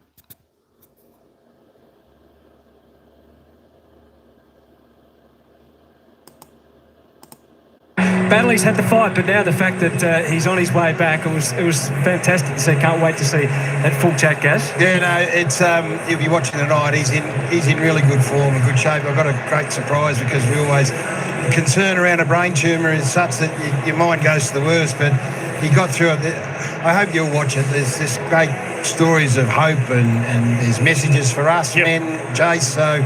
The good news is the big fella's out and he'll be back in a month or so, I'm sure. Yeah, he'd be looking forward to getting back to matches like this, wouldn't he? Because that's what he loves. He loves the game and he loves the contest, and we've got a ripping contest right now with the Cats up by 10 points. Yeah, well, there's still a lot to play out in the second half. We know that Darcy Moore is undergoing a little bit of a health check at the moment. We need to find out exactly what's going on there, because that might play a big part in what happens, trying to hold that defence together. They both had 13 scores from not huge inside 50s, 27 for the Cats. 22 for the Cats, 27 for Collingwood. So they're getting a little bit of territory. The Pies, they weren't as efficient as they were over a week ago when they took on the Hawks. Here they need to make the most of their opportunities, because you just feel if they let too many of them slip, the Cats can find the answers going forward. Neither side scored a goal from the defensive 50 yet, Jay, so... it's all about forward half intercepts. Yeah, the pressure's been enormous. And the assessment of Darcy Moore continues, and our assessment of Collingwood and Geelong goes into a third quarter, and Oisin Mullen, a clean pair of heels, indulged in a bounce to Smith, to Dempsey, who loves to get dangerous, and that is venomous! Wow. That is superb! That is a statement! And the Cats lead by 16. Oh, what a way to start the second half. That is spectacular. The clearance from Oisin Mullen, playing side by side against Nick Dacos. We take a look at the Harvey Norman replay. Bottom of the screen, he breaks away. And then he says, you know what, I'm going to have a bounce. Don't worry about who I'm playing on. Then he links up with Bailey Smith, Ollie Dempsey, goal. That is as pretty a play as you could have written up. Don't underestimate the goal here. Look how much time Ollie Dempsey gets once he receives the ball. A bit loopy there, then the straight give. 1, 2, 3 steps bang from outside 50 with Isaac Quainer breathing down his neck. Quainer's playing on the wing on Ollie Dempsey. We know he's a forward threat. He usually take a mark in the goal square, but that is their best movement of the night. Yeah, it's a long way out, isn't it, for him? Out of the middle. Collingwood's turn. Aided by a whistle going Nick Dacos' way. Possession 18, set to Goey in motion. De Boer again. It's been a good target for them so far. Later working hard. Great run from De Goey. He can get it out of the middle, and at his best he can roll forward and hit the scoreboard as he has in recent weeks. But this is there. He's had 20 touches tonight. That would have been the answer they needed, just to dull the Geelong crowd after their spectacular start to the third term. Yeah, and Isaac Quainer involved then would have been, he would have loved to have been able to get one back on Ollie Dempsey. Good change of mind from Guthrie. Quainer does get to the front berth. Good hands from Long. Paula, Kolajasny. That's what we're waiting to hear on here. This was late in the second quarter. He's now been ruled out of the game with concussion, we're told. So no issue about this. This is just a footy accident. Yeah, two players reaching for the footy. Yeah, Oisin Mullen's attack on the footy was admirable. And unfortunately for the Collingwood skipper, no longer a part of this game. It's a shame he's only second game back. He's had a disrupted start to the year. Dangerfield got right into the game in the second quarter. Mullen again. He's done some useful things with the footy. And that's another prime example, Neil. Leading hard, running hard, turning quickly. Cameron! The two big guys for the Cats. So Moore goes off the ground. It wasn't a dominant player in the front half, but it does mean a bit of a reshuffle. Yeah. So Shannon Neal gets Billy Frampton, and then two key forwards combined here with Big Jezza on Jezza. Just a shot at goal. Just kicked the one against the Pies last year. Before that, 3, 2, and 3. But he kicked 6 back in round 3, 2022. Jeremy Cameron. On away to the right. In fact, it's fallen short just for a moment there. Martin, as he was threatening. Jezza kicked 3 behinds last week before he kicked his first goal. No, Nick Dacos is up to 18 possessions. It hasn't been as impactful as some of his 18 possession games to this point in time. And O'Shea Mullins only had the 8, but he has had a couple of important possessions. Houston sends it whistling out to the wing. In front, McStay. Well done from long. Goes back to Steele. Kick on the left boot. Schultz had a little look over the shoulder to go. He was there to crunch the pack. Stanley sweeping in. Atkins to Smith. Chugging across half-back. The Bailey Smith is special, but it gets there to Mullen. It's opening up. This game's opening up a bit here. The runners come into play. Bailey Smith's already had touches this quarter. Neil decided he could go longer. Dempsey didn't fly. Maynard was able to neutralise. Did it well. It was tough initially there for Nick. Helped out by Pendlebury to Houston. Pendlebury was the #1 rated player on the ground, incidentally, in the first half. So much on the back of ball uses, 12 disposals. And the goal. Yep. Which was his 207th in his career. Great vision. To Degoe. Clear path forward. It's opened up, Jason. Yeah, it has. And they'll get a shot at goal here. Well, they're out everywhere. They really would have liked a sounder shot for goal. Still on for McStay, although he lofts it up. Wow. Well done from Stanley. They made a mess of it. So the kick from half-back, Josh Dacos goes back into the centre square. That's where they love Scotty Pendlebury to operate in that corridor, because he then has the vision to go straight down the middle and find Degoe. They go forward, and it's just a poor kick. A poor kick from Buller puts McStay under pressure, and then he butters up with another poor kick off the back of it. Stanley. Crisp. Atkins. This duel, as you alluded to, Gaz, could be telling either way. Quainer to Dacos, he was into his spin, and who knows what he had planned. Cats are able to quell the uprising for now. That's just rushed footy everywhere. Dacos disposed of by O'Connor. He was so happy with the first part that he left the footy behind. Josh with a sweeping handball forward. Mullen in his own unique way. Back to the wing. Neal can't mark this time. Ball getting a little greasy. Frampton. It's a hot footy still. Jeremy goes with the boot.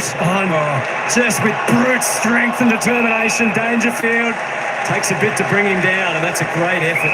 It was a great tackle. Maynard up to the challenge. He went into beast mode in that second quarter. Paddy Dangerfield had 7 touches, and there's just a flashback to the ferocious best. Well, it was a flashback to preliminary final. We haven't really seen it since then, have we? No, we weren't. Schultz. And again, there's pockets of space. It's got to be tidy here. If you're patient, take your time. Well, one of two things can happen. The gaps open up, or the numbers get back. Instructions was declared at the pocket, but he goes for the square anyway. Steen in the air. O'Sullivan. Dempsey. O'Connor. Smith. Handball the mode for now for the Cats. Good progression. Shannon Neal. Dempsey had to go back and collect it. He did it with a plow. Those handballs everywhere. And they get themselves loose on the wing. Dempsey keeps on running. There's 4 Cats forward. Take your pick. Number 5 sounds good. Cameron marks. He's got 2 over the top. Still tempted. Kicks to Manor, but the umpire's going to straighten him up here. And Jack Martin's still on his own in the goal square right now. It's a great result for Jeremy Cameron, though. He did the team thing, passed it, but then got pulled back to go back behind the mark and made to take the set shot. We'll go back and if he kicks this goal, we'll go back and look at the passage of play, because it's a chain of handballs again, which none of them look to be absolutely spot on, but they all got through. He's kicked a goal, at least one, in his last 17 games against Collingwood. Doesn't have one tonight until now. Efficiency is the difference in this game at the moment. And it's a big difference. It's 22 points. Yeah, that's getting to a worrying amount here. Let's have a look at the Bunnings build-up to the goal, Jason. It started to happen about halfway through the second quarter. So the chain of handball starts right on the last line. 1, 2, forward handball, and the runners are in support here. You look in trouble. You go, no, you're in trouble. No, I'm out. You're in trouble. No, I'm out. You're in trouble. No, I'm out. And from this point on, it was take your pick. It's a trend that's coming into the game, Gaz. We see the Sydney Swans sitting on top of the ladder at the moment, doing lots of that through the middle of the ground. There's the Cats showing us that you can actually run and carry with hand and really open up the opposition defence because you continually draw players up and then you have the options over the top. 460 to 268 handball metres gained in favour of Geelong. His 24th goal of the year. Stanley did well, not just in the tap but the follow-on. Atkins has them in again, getting busy. Manor, vacant goal square. He knows how to find it. The Cats are really rolling now. The big guns have come to the fore and others are following. Over to you, Collingwood. Yep, there's quality on every line. You can see a little discussion amongst the Collingwood back six. Not as well organised as they have been. No Darcy Moore now. They've got to figure this out themselves. And Sean Manor continues to show what a great pickup he's been for the Cats. 2 goals from centre bounce, Jay. Sean Manor hasn't seen a goal he doesn't like. He was always going to have a lash at that. But their centre bounce work here is what's separating them. So they've been inside 55 times in this third quarter. They've kicked 3 goals, 1, and the centre bounce twice. They've won the centre bounce, twice they've kicked goals. Ollie Henry, not a big possession winner, but he's kicked a couple of goals and he competed in the air there that brought the ball to ground and allowed Manor to get on the end of it. Pendlebury to Goey. Nick Dacos in the middle with Cameron. Over to those boys. Cats have kicked the last 4 in this game. 3 in this quarter. Warple, it's a battle of inches for the moment. De Goey eventually stabs it inside. Not ideal footballer. Did well at first. And McCreary, as a result, looks to finish, but nothing is going right for the Magpies just at the moment. Well, there's a decent gap on the scoreboard now, 27 points, and most of it is because of Collingwood's lack of execution in the forward 50. They've created opportunities they haven't taken. Could he have picked it up then, do you think? Well, I think the option was right. He just needed to make solid contact with the boot because he was streaming ahead of anyone chasing. It was a lunge from Anderson. Holmes touched and rushed kick forward. Frampton had the size advantage, but once it hit the ground, it's come off the boot. You're a hard man, Hutto. You went to great lengths to show that Reece Stanley could do a little side kick in the goal square earlier on in the game, and then he said he can't kick one from the middle, 2 metres out. I'm not saying he couldn't have kicked it, but just to make sure of it, Jason. Good point, Jason. Good to see you keeping it into account, though, Jason. We're happy for us to do the same to you. Always. Cameron, Mullen again. The ball found him that time. DeConey did a pretty reasonable job as the second ruck. Mullen hangs it up to half forward. Ollie Henry was outstanding in the first term in particular. What Geelong do rate themselves in quietly, I don't think they beat their chest about it, is they think they're an outstanding running team. And this third quarter, the ball winners, Mullen, Dempsey, Holmes and Smith, 6, 6, 6 and 5. Games open up, their hard runners are coming to the fore. He's got an 11-9 record against Collingwood. Third worst he's got. Every team he's at least 50-50 with. We're on target tonight. Warple, Henry, could have been high. That was Dempsey again. So Ollie Dempsey, in the space in this third quarter, has racked up 7 touches and 2 score involvements already. He's kicked the goal and he's setting this one up. Continues to compete. Ollie Henry, he's taken front position, used one hand to keep the ball in front, and that drew the free kick. You can see why the umpire paid it. He had to pay it. The arm all over the neck and face. Left out after the opening round. He was a bit disappointing on the Gold Coast. He's had a couple of problematic seasons after a strong start in his hometown. The Cats have kept the faith. And he's kick was smothered. And it springs back. Now Lipinski quite have the green light to go. And there to Josh Dacos. The Cats able to win it back as they have in this quarter regularly. Shannon Neal against 3. Had a good contest, and that enables Dangerfield to swoop in his style. Feeds it out. Henry that time got hunted down and turned the tables on side bottom. Good enough through Pendlebury, through Maynard, and now Dacos, the arts of the back to Anderson. Pendlebury again. It was looking better. To go with the tidy up. Pendlebury keeps on running. That muscle memory over 21 years of football. generally knows what to do, but there wasn't much on offer for him, and that was a bit wild, wasn't it? Well, they were trying a handball chain of their own, the Pies, but they ran out of options. And then Pendlebury, under pressure, just had to throw it on the boot. O'Connor out wide to Guthrie. That's in this quarter have had the answer so far. The difference in those handball chains might be that running power that you're talking about, Gaz, the difference between the two teams. Bose, he really only had one thing in mind, which was to swing it inboard. He's given up 55 metres and the advantage. O'Connor, very extravagant by the Cats. It's going to be costly. The punishment set up by Anderson. Elliott's on the move. McCreary Have to turn it into a goal. It was a gift, wasn't it? Too good to refuse. Maynard. That was a low percentage crack, really. O'Connor, the man who... ironically, Benro Sullivan marks on the goal line what he started. Really disappointing, isn't it? For Collingwood fans, they're doing so much right except when they go inside 50. Cameron becoming accustomed to him getting kicks in the D50. Dempsey didn't mark, he didn't have to. Close, creative, hard run from Dangerfield. He's there, but so is Howe. Twisted away from De Koning. Frampton summed that up pretty well. Yep, knew he was going to get tackled, just took possession and played for the stoppage. Well done to Billy Frampton. Great spoil from Jeremy Howe. Dodged a bullet there too. He had other options he could have gone to.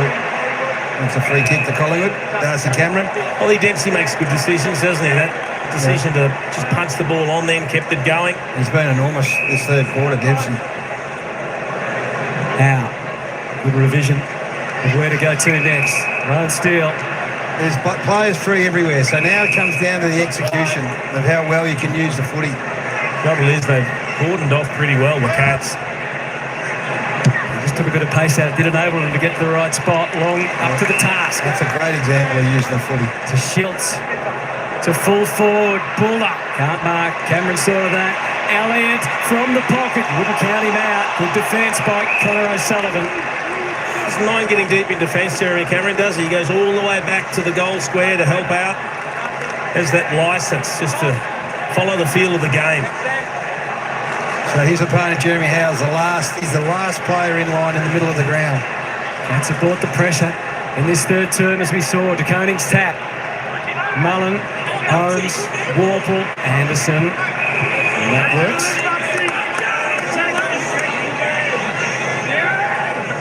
Geelong 7-3 clearance this quarter. It's getting to work. Getting on the inside and the outside. I think tonight we'll put either team up to fifth, depending on the result of the Suns-Saints game. On the way back. Oh, Anderson brushes clear.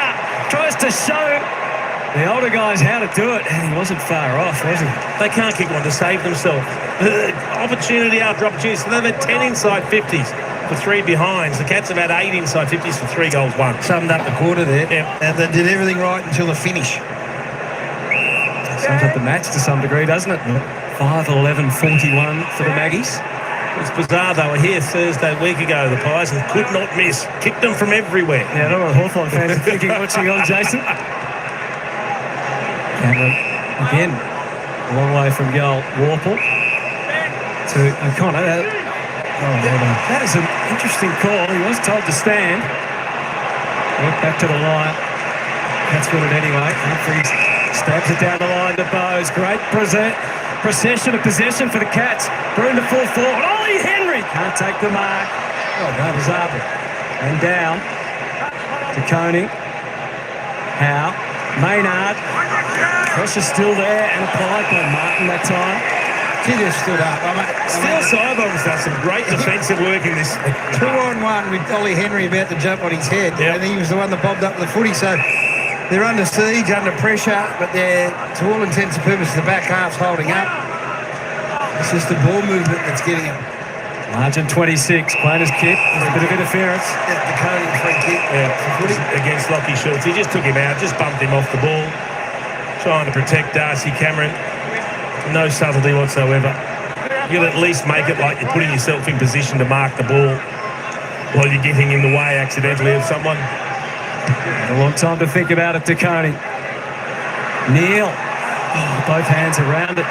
And even had the chance to feed it out to Bowes. And now Cameron back towards Martin. Nick Dacos to Anderson. Hot ball again. Brutally important touch. Warple. Oh, Steen. Quainer, Warple. Fresh again, Anderson, relentless with his efforts, and they needed it too. Frampton, wearing a bit of time and space. And the luxury is not there for Lipinski, tackled over by Manor. And he didn't mind that either, because he had absolutely nothing to kick to. If he lets that ball go by foot, it's coming straight back. Because they're all defending for their lives inside the defensive 50. The Cats putting him under enormous pressure. They stood up there, two big smothers. They needed to. The lead has already expanded to 26. Shannon Neal got it to boot. Oh, still got pushed around by Bowes. Cameron threatening. Schultz, great tackle from Humphreys. Here's the Cameron curl, but it's shut down quickly. Big gotcha moment there for Jeremy Howe. The Jez has come together. Yeah, great tackle. And the Magpie version prevailed. That's a great tackle. That's a goal-saving tackle. Yeah, he's running onto that deadly left foot. Just not seeing much run from the Pies. Another misfire. Holmes. Cats were lining up. And Ollie Henry takes the mark. He's threatening to have a night. Holmes has had 9 for the quarter. Ollie Dempsey's had 8 for the quarter. Mullen 7. Cameron 7. So just a great awareness here from Max Holmes. And then once you turn the footy over into front half, this was Collingwood's domain early. They were just everywhere. They had 3 options, and Ollie Henry continues to be a thorn. Looking for his third. From just inside the 50. Goal at his mercy, and so are the Magpies. It's a long way back now. A long way back for a team that hasn't been able to take their opportunities, unfortunately. I think Geelong are being magnificent. We admire what Collingwood are able to do and how well they can defend the ball. You know, it's been their strength throughout the year. We know in the front half it hasn't been that great. They've only kicked 5 goals for the game. But it's this unrelenting pressure that Geelong are starting to build. It's been a bit of an arm wrestle, but about halfway through, maybe 3/4 of the way through the second quarter, it just opened up. They started to use their hands and play to their strength, and that's their athletic ability and their ability to make the ground big. And it's really starting to pay off in this third quarter. 193, the Cats pressure in the third term, well above competition average. They've upped the ante, and another forward half intercept that they've turned into a goal. 5 consecutive goals now for the Cats. 4 in this term. Steen, as the Pies look to do something about it out of the middle. Warple versus Pendlebury. All the way back to Steen. Forward handball. And keep going to Magpies play. Looking to move it on. Big Oscar Steen. Darcy Cameron's playing deep forward. The Carnings picked him up. This is not going to worry the Cats' defence too much. And again, the Pies untidy. Dempsey did enough. Henry already with 3 against his name. Houston back against the tie. Lipinski, can they set up some run? Pendlebury going to be the architect again to the inside. Crisp uses his feet. A fumble from Cameron again, and they've turned it over. McConey modelling his way through the labyrinth and half back, and Stewart, the steadying influence. Skill execution going forward at the feet of Darcy Cameron, ball coming back the other way. It's a contrast, isn't it? Bose's kick was pure. Bruin as well. It wasn't meant for you, Brad, but that's okay. Bose takes the mark. Although I think one man would probably have been able to kick the goal from there. And stand by here. Look. He might anyway, Jace. He just might anyway. No, it flattens out the wrong way. Close and Cameron. When either of those two get the footy, you've got to find the other one very quickly. Otherwise, the ball's going to end up in their hands. Yep, elementary skill error from the Pies. Jack Crisp running through the middle. He's got a perfect lead up. Missed the target. Cats nearly make you pay again. Great mates, Brad Close and Jeremy Cameron. Makes a fine take out of the air by Piccone. He's growing in confidence in the ruck. Where do you like him, Gaz? Would you prefer him as a permanent key defender, or do you like him as a second ruck and mobile around the ground? I like him behind the ball. Fighting ball forward. Fists everywhere. Bailey Smith. And Quickie. Misses to the right. What about you, Jace? Well, I think while Blitzarves is out, he's the nearest thing they've got to that type of option that just has the flexibility and athleticism to do things around the ground. Chris Scott really demands versatility, doesn't he? Yeah. So the Magpies on the back foot. Still 5 minutes to go in this third term. This is a long way from being settled yet. Anderson draws the free. He's drawn a lot of our admiration already in his young career, mature age. recruit from SA. Down to Buller. Next part's what they've got to get right, the Pies. They've had some looks going forward, but haven't been able to complete the play. Had the last 9 games for the Swans last year. Now he's a Pie. They're in need of a hero in the forward line. They might be in need of Jamie Elliott. It's just not happening in the front half of it. There's a 5 goals 12, as you said, Look at the Jason. runners here. Look at the runners. A week and a couple of days is a long time in football. And I mean, that was a great snap. That was a really low percentage, the number of times we kicked that. He nearly did hit the post, but just not happening for him. Nonchalant handballs to the biggest names for the Cats, and rising. There's Jeremy Cameron. They filter forward again. Ollie Dempsey or Warple almost collided. Well, we talked about this game opening up and the fact that Geelong rate their running ability as well as anyone. We'll go back and have a look where this started. It was, you have a look at the players that got involved in this chain. As soon as that point was kicked by Jamie Elliott, Holmes was off. Bailey Smith was off. Holmes involved again. It went the length. Jeremy Cameron took a magnificent mark. And then they were out everywhere. So, little handoff. Something special for the Cats milestone. Man, a little early to do that. It is a little early, Gary. They'll be looking after the 200 gamer with time on the clock in the third quarter. Boys, just seeing Tom Atkins head down into the rooms. He was with the medical staff about 5 minutes ago. Looked to be coming back on, but is now headed down into the change room, so we'll chase that one up. Okay. They just look stagnant. It's lots of kicks to a contest for the Pies. Mark that down, though, that moment for the Cats. 33-point lead. Yeah, and I think James Warple's got to be smarter than that. You're 40 out directly in front, an easy kick to make the distance. You've handballed back to a bloke outside 50 that's got to kick quickly off a couple of steps. I get the romanticism of it all, but not the right option. Warple sharked that beautifully. Set up Humphreys. They'll come again. Frampton and Houston, well protected. Now, can they generate some transition, a little bit of run, maybe a change of direction, try and use the corridor if possible? Just holding up the back half at the moment, Jace. They've got so many numbers back, they've got to try and wait to get some position ahead of the ball. Pendlebury, Degoe, Lipinski. And ultimately they find themselves near the boundary and just having to kick long to a contest down the line. That's a better kick. They've got to try and pull those sorts of kicks. Elliott. And then back to the offering from Lipinski. So it gets them to half forward. Cats well set in defence. Decoding the juggler. Didn't finish it. Still there to be won.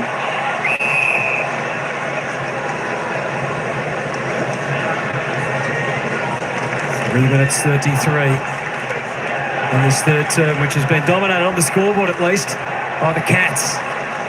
But they wouldn't give for a breakaway goal from McCreary. Gave it along, got it back. Again under enormous heat. And again they fall short. Look at the Cats to the plaudits they hand out to their teammates. Yeah, so that's O'Sheen Mullen, who's got the toughest job in footy, but then decides to go and run down. It was a Bo McCreary, which also is a pretty big ask.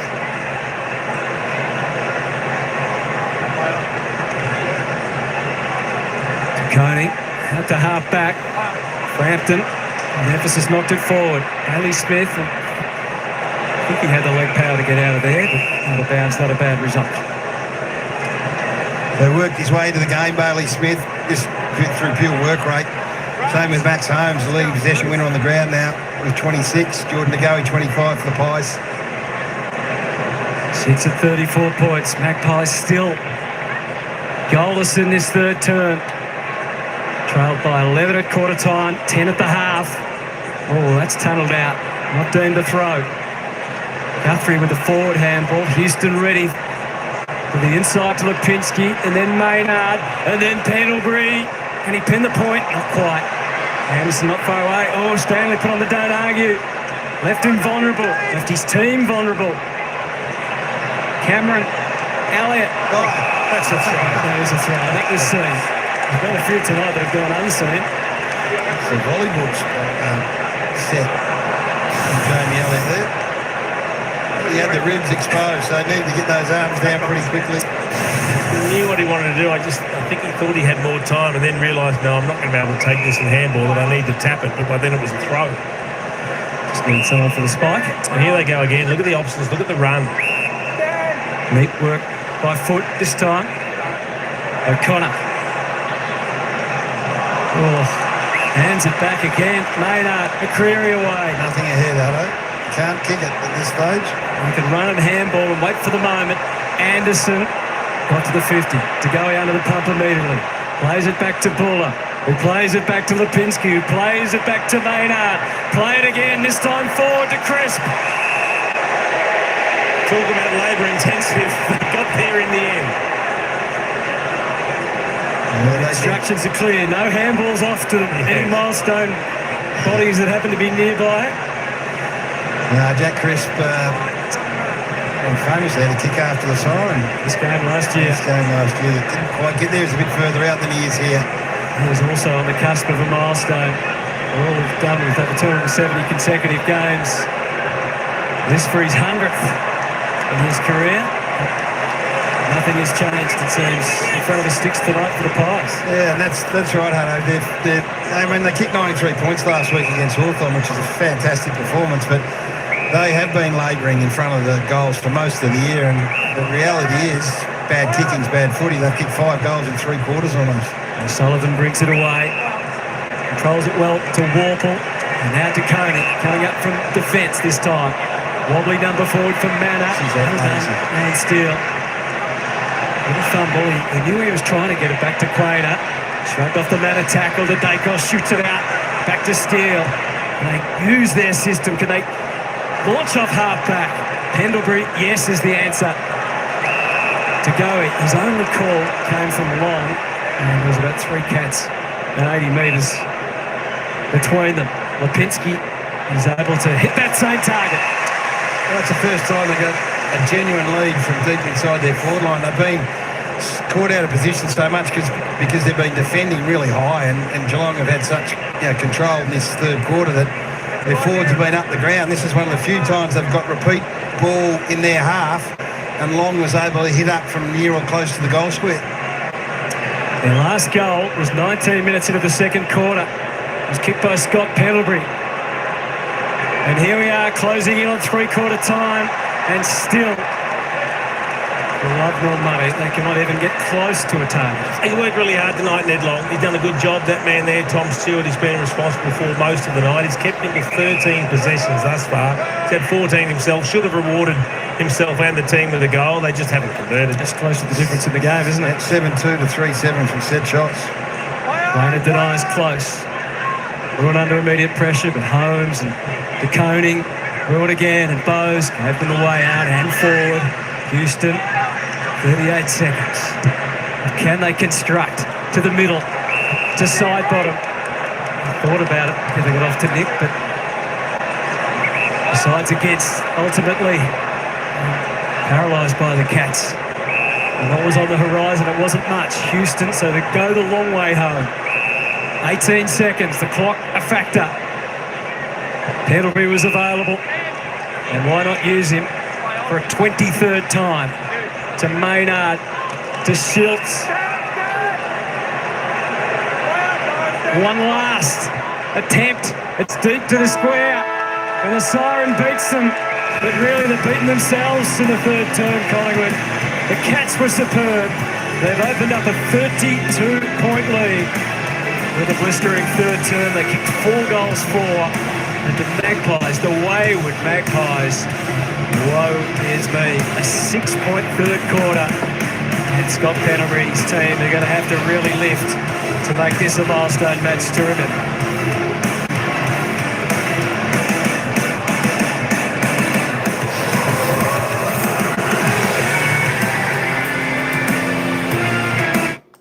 All right, folks, there we go. 3-quarter time. The Cats getting the job done through accuracy in their kicking. 11-10, 76. The Maggies 5-14, 44. Tell you what, 32 points of margin here. 3-quarter time. I think this game. I don't think this is just too far to come back from the Magpies, even though sometimes we see their comebacks, but not against Geelong. Geelong seem to be full of running. Magpies, they just aren't. Look, they're just not taking their opportunities, and that's the difference in this game. This game probably would have been, within a goal of each other. Had the Magpies have actually kicked straight, taken their opportunities. What they kick in that quarter? 6 behinds the Magpies in that third term. To the Cats, 4 goals, 4.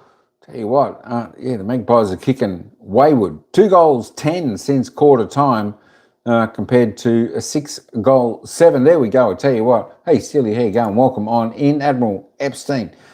The Cats were all over the top of the pile. That's exactly what was happening. I tell you what, the Cats, they're finding some space. They're just open. Looked like the Magpies were a little bit tired, left flat-footed. A fair bit of that third term. The Cats' defence is still doing good. But then again, the Magpies, they're just not kicking accurate, and that's costing them dearly. All right, let's go back and just have a quick look at the goal scorers, and then we'll head back to the commentators. There we go. Goal scorers. Oliver Henry for the Cats. He leads the way, tops the table with 3 goals out there until three-quarter time. Jack Martin, Brad Close has got 2 each. Who else has put on? Shannon Neal's got 1. Maynard Dempsey's got 1. Jeremy Jezza Cameron's got 1. And that is it for Geelong. For the Maggies, Daniel McStay, the only multiple there for the Pies. He's kicked 2. Scotty Pendlebury 1. Josh Dacos, Jack Buller 1. Not many goal scorers there at all. Let's have a look at the ball magnet, see if it's changed. Well, Maxie Holmes put in a quarter there, didn't he? He now goes top of the table. 27 touches for Maxie Holmes for the Cats. 13 kicks, 14 handballs, 3 marks, a tackle, clearance. A good third term from him. Jordan Ngoe still trying his heart out. 26 touches for the Maggies, 15, 11, 3 clearances. Bailey Smith has now climbed the ladder. He's up to 24 touches. Well done, Bailey. 12 and 12, 4 clearances. Scotty Pendlebury, next best for the Maggies on 23 with Nick Dacos 23, Maynard 22. Oliver Dempsey, as I said, 20 disposals there for the Cats. There we go. Josh Dacos on 19, Warple on 18, Lawson Humphries and Guthrie on 18, both for the Catters there. Jezza, Jeremy Cameron, I tell you what, he's probably covered some metres, 413 metres gained tonight, so he's covered some metres, that is for sure. 1 goal, 1 for his 17 disposals for him.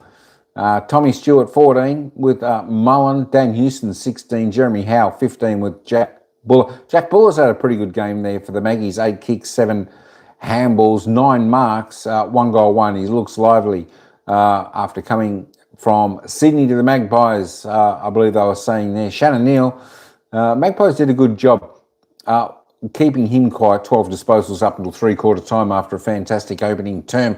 1 goal, 1 to Shannon Neal. There we go. Need a little bit more run out of Bo McCreary there for the Pies. Just as 12 disposals for him. Let's have a look at some of the ruckman. Reece Stanley there for the Cats. 10 disposals. He's had 10 hit-outs. Couple clearances. Let's have a look at the Magpies one. Darcy Cameron, 9 touches, 5 kicks, 4 handballs, 16 hit-outs. Oscar Steen, just the 7 touches, 11 hit-outs. I think that was all for the Cats in the ruck. All right, let's roll this back up. We'll head back down to the commentators. We're only a minute away from the final quarter here on the equaling record game of Scotty Pendlebury, 432 in AFL history. All right, folks, it's the Cats by 32 points. I'll tell you what, that fridge door is closing on the Magpies fast. We'll take you back to the commentators, and they'll run us into the final term, where it's the Cats by 32. They come away with 0 goals, 6. It really is the tail of the game. They've had their opportunities, and they lost all their cohesion ahead of the ball. Forwards coming up too far. Poor skill errors as well really let them down. So when the ball was in there, the ability to win it back, only 2 tackles inside forward 50. So they were exposed. Geelong's defence really strengthened up as well. And the Cats also had 17 inside 50s and kicked 4 goals, 4. So look at that number there. You've had 44 for the game, and they've only been able to get a goal 11% of the time. It's a real worry for Craig McRae. Kingy, you've been on Jeremy Cameron watch all night. Yeah, since Darcy Moore's gone off, they've lost their ability to roll and change and shift and cover these 2 key forwards, and Cameron's played it perfectly. He had a 9 disposal third quarter, 3 of those inside the forward 50 because there's no Darcy Moore there. They can do what they want in pulling apart Frampton and Howe. Quayner's on a wing, so they're really unorganised behind the football. Neal has 6 touches, Frampton just a 1 intercept. That's the game for me. What they're doing with their 2 key forwards is quite brilliant.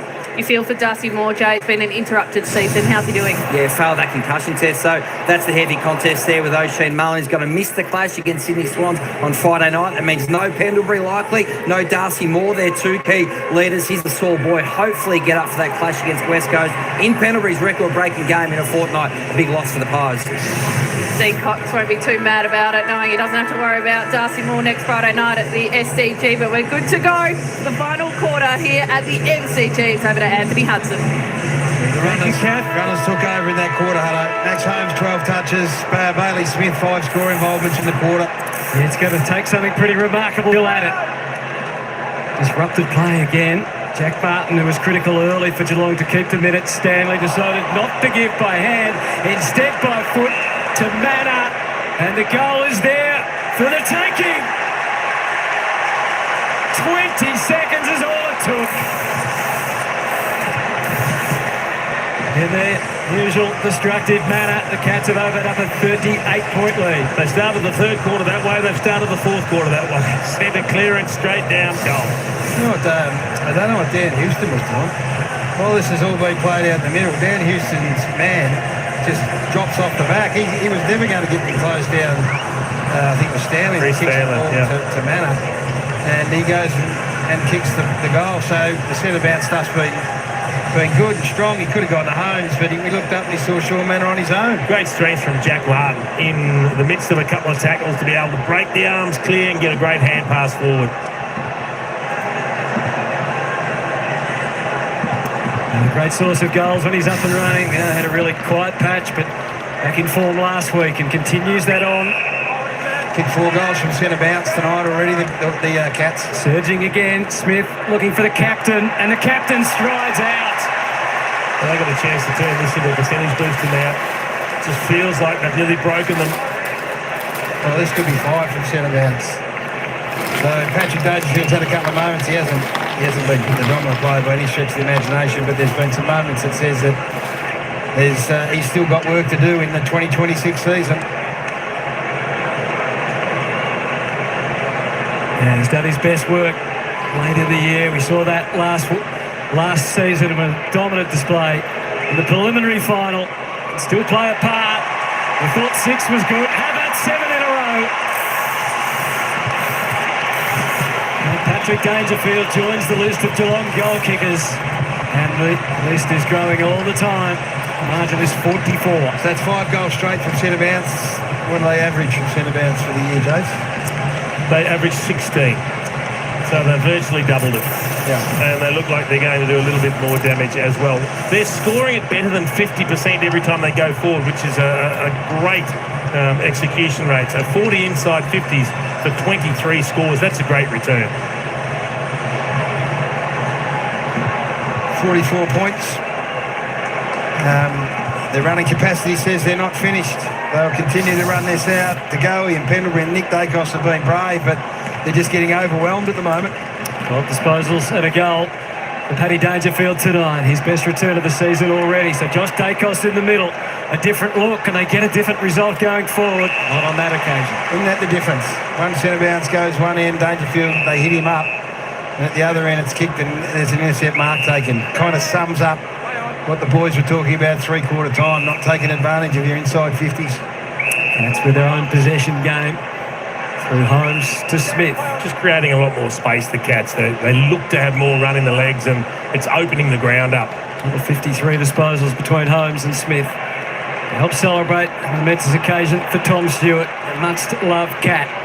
Dempsey to close. They are lining up. Hands are up everywhere.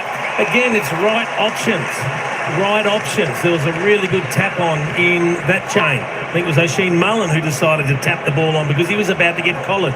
They're just making the right options, and even under pressure, they find a way to continue those handball chains going forward. You compare that to Josh Dacos breaking out of the middle of the ground and kicking just blazing away to a one-on-one that College Ashley takes an intercept mark from, to what happens at this end. For 8 in a row for the Cats. He was prominent early. And that was an unconvincing kick. It's just lags away to the right. And Pendles has had to go back to fullback. Still the second highest rated player on the ground. Safely to Frampton. Up to the wing. Stewart, just the nudge, the subtleties. Doesn't take the mark, but does affect the intercept. Give the Geelong forwards another chance, although that might be delayed. I think that might even be a lasso. Error from Dempsey.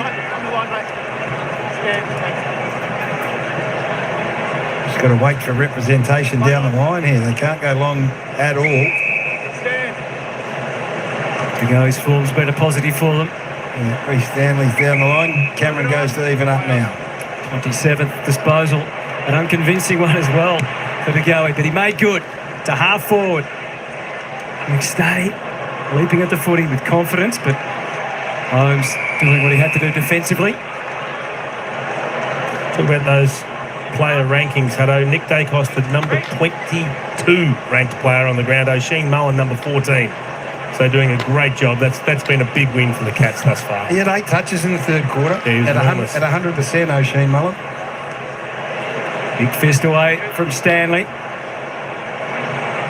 Chris did it well. He had to fight off 3. He might have just let himself down with a kick, although the contest is still on with Schultz. Elliott just waiting in the wings.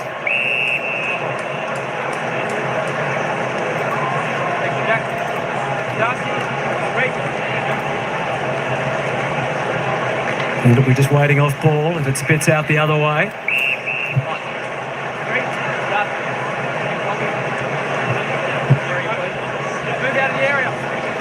Eyes need a spark. Reaching over Stanley. Cats galore around the footy. Ricochet ball. Stanley off to Mullen. Dragged down, but still kept it moving in Geelong hands. Bowes, Smith. And a couple of wobbly ones for his forwards to deal with. Frampton does well. Just on a different wavelength. Shannon Neal and Bailey Smith on that occasion. Not everyone's always on the same wavelength as Bailey. Reece fisted away. Why not go again? And again from Mullen. Stanley, great tackle. Not sure he disposed of that legally. McCreary still charging forward. Josh Dacos. The lead was sharp from Elliott. He preferred McStay. And O'Connor backing back did just enough. Yeah, and Jamie Elliott has a look at him too. That was a good lead straight into his vision. He chose to ignore it. Might have been the easier kick.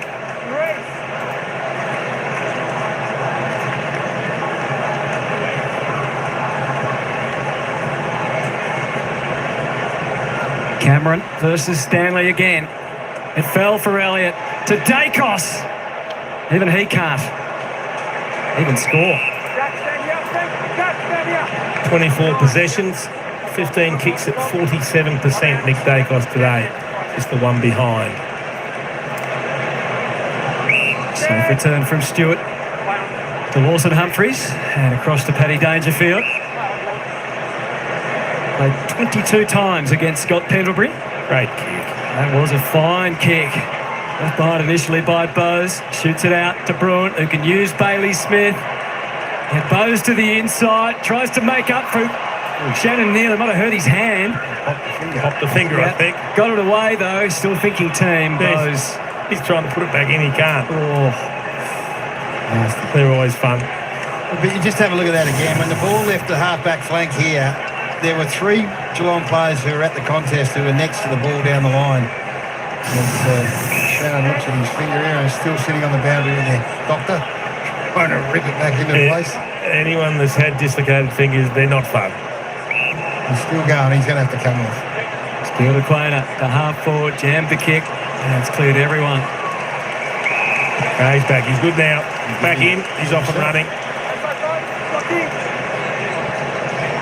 They're not terrible injuries, but they're just annoying and painful for a brief time. It's a bit of a shock when you look down, Jay. Yeah, pointing a different direction. What's going on here? Humphries and O'Connor playing their own little game. Manor gives them a reason to move it forward. At the back, Ollie Henry. Can he get the rise or Shannon Neal to test out the digits? Yeah, so Ollie Henry just engages Billy Frampton, and he does it well. He looks like he's genuinely competing for the footy. It allows Shannon Neal to drift in and basically take an uncontested mark. they're growing in confidence. They're a powerful unit, the Cats, and they're just getting better. He had 9 possessions, Ollie Henry, but it's as good as I've seen him play, I reckon, in terms of contest and being predictable. And he wanted a free kick for that, but Neil. To add another, more misery on the Magpies. He set the standards early, contributes late. So he's got a couple of goals to go with his 15 possessions. It's not a bad comeback given only moments ago. He was on the boundary line in the hands of the physio or doctor trying to get a dislocated finger put back in because he couldn't get it in. And what I love about it, so he does the finger here. Even though he's done it, he still grabs the loose ball and gets a hand pass away while his finger's still out of joint. He's trying to bang it back in. It's not quite going in, so he needs a little bit of assistance. That's like Darren Cresswell back in the day. With the knee, and then he's straight back into it. Look at this. What's a dislocated finger? That's 3 weeks off work for the average human. And he just jumps up and bangs it in himself and takes the mark. There's a story here. Like, we're out to 50 points. Collingwood have managed 5 goals for the game. They haven't kicked one in the second half. Lucky this is not Pendlebury's record-breaking game. It'd be a bit embarrassing. Yeah, there's winners all over the ground. O'Shea Mullins has done a terrific job on Nick. Nick hasn't been disgraced by any stretch, but he's done a fantastic job on him and played well in his own right. It's 2 goals since quarter time for the Pies. Humphries. Schultz just couldn't quite keep his feet to do much with it. Anderson to McStay. He presented a danger early. A bad kick to Elliott, but O'Connor hasn't put the foot wrong really tonight. Gets it out. Makes a couple of little mistakes. As we've seen a few missed kicks tonight, but he's kept Jamie Elliott under control for most. 52 points. I don't think anyone expected that when they arrived at the MCG and put on the TV tonight. As Schultz provided something late, he has, at last. Well, up until then, they'd had 22 inside 50s for no goals. So that could be, you could say it's overdue. And there's been the issue for the Magpies all year. Then the last couple of weeks they've been better offensively, and you could say tonight in the end they just haven't taken their opportunities. But the bottom line is they kicked 6 goals for the game, and that's not the sort of form that's going to carry you too far into a big season. And look, that's a credit to Geelong. Geelong have been, I think, as the game's worn on, they're better athletically. I think they cover the ground better than Collingwood have, and they seem to be in good shape. Schultz has tried hard. I think defensively he's been as good as anything. So goals per inside 50, 12% Collingwood. They went at 44% last week. So there's the drop-off. Steam with the tap. Taccone gets toppled. He's still on the ground trying to get up as Collingwood make the escape. McCreary tried to add a little turbo to the situation. Skips past to get it again.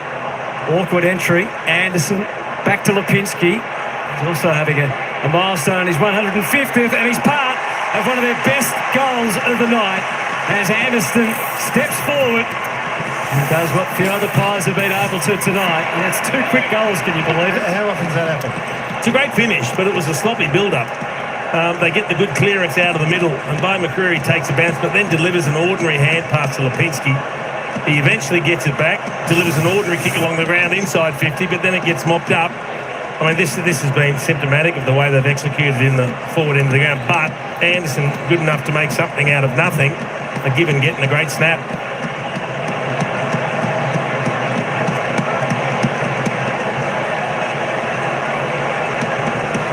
Look at the goals tonight.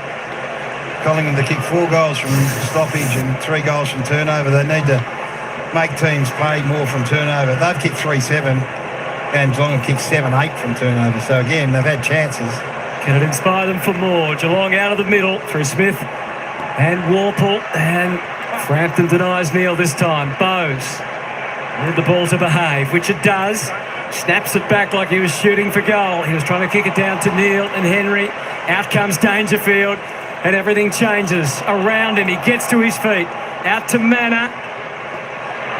Bowes into the pocket. Manor again. It's not beyond him. It's a goal, and what a goal it is. And what a night it is. Well, It's a bit of acca. Trick Dangerfield just went back into beast mode again. Yeah, he's a bulldozer. Where he just picked about 4 Collingwood players up and got to his feet in this passage of play. And as I said earlier in the night, he hasn't seen a goal he doesn't like Sean Mannett, so he wasn't that interested in the centering of it. And he's just slotted it. And there's an Ackermanis in the celebration. What, he did a handstand, did he? Can't believe how good I am, basically. Surprised himself style. Is that what he's talking about? Oh, it's a magnificent goal. It is a magnificent goal from there. I guess you can take, there it is, you can take those pings at goal when you're 50 points up, Gaz. If it was a tight contest, I kind of think you'd be looking to square it into a dangerous position. He's kicked 3 to follow his 4 last week. Form pulsing back for Sean Mannett. Smith got better and better as the night's gone on. Pendlebury still whacking away for his team. Cross half back. Run from Nick Dacos to Maynard. Lateral progression to Howe. And along the line to who knows. Too many elementary skill errors tonight for the Pies, unfortunately. Allen. What a night he's had. His 18th disposal. Career high, Yep. And playing very well, having impact. Yeah, good last week. Oh, catch that. O'Connor. Dangerfield. It was half a shank from Mark O'Connor going inside 50. The old chaos ball, and Danger just attacked it. I think they're harder to defend. If you're a defender, you're setting up for the expected, 45, 50 metre kick to wherever. In this case, it goes sideways off the boot. Danger looked around and thought, this is going to drop in the hole. I might as well mark it. Dacos coming off, and O'Shea Mullen does as well and gets great applause from the Cats fans who are ready to cheer on their captain. Now, he's kicked his second, Dangerfield. So many multiple goal kickers for Geelong. Took him a while to get involved in the game tonight, Gaz. Paddy Dangerfield has now got 15 possessions, 2 goals, and you can see the value that he can add when they need him. Yeah, if you wanted to say what's the real positive, but I mean, there's plenty of them. He's one of the big ones, I think. The fact that he's worked his way back into the game, and he's had those moments where he's been at the bottom of packs and he's just powered his way through. I think that gives you a feeling. It gives you the sense he's feeling pretty good about himself. 10 score involvements to go with his 15 possessions. Superb. So he's been great. I think Ollie Henry's job's been great. The crowd's been great. 83,000. A little snapshot of what we're going to get in a couple of weeks when Scott Pendlebury breaks the record against the Eagles. Touch wood, he gets through here okay. But it's a good night for the Cats. A great night. 52 points is the margin again. Restoring that from a little earlier. Chris picks it up. Breezy balled out. Difficult to deal with. Warple taking no chances. Schultz the same method, just hacking forward and hoping. O'Connor putting his body on the line again. Schultz takes off after it. Quick with the hands, but Kolajasny there to make sure it goes out. Nathan Buckley. Well, he'd be well pleased with his back half. He's managed to keep the Pies to just 7 goals. He'd take that all night long. Coach Scott Pendlebury for 9.5 seasons, 218 games. He was in charge of the Maggies. To Goey. To Dacos, a dead end. No Pryor. Good way to celebrate Tom Stewart. Absolutely. He's just sitting in the hole here, contemplating life as a 5-time All-Australian, premiership winning Victorian State of Origin player. He's done it all. Yeah, extraordinary story really, given how late he was drafted. Himself wasn't really ready to be drafted at the time. Could have just been a local footy grade article from Pete Ryan about the doubts he had in himself and how he expected too much of himself as a young footballer. He came on such immediate success that he had those 5. Once he got his first, he got another 4 in a row. 5 All-Australians in a row as a late starter. And he's there again. Sending the opposition back. Will puts a step on. Cats fans love what they see. To Guthrie, to Smith now. The build-up. Shannon Neal. Ollie Henry's got out the back again. They need a middleman. They need Jeremy Cameron. Does he go now? He'll wait. He'll wait. He'll go around the corner by the looks of it.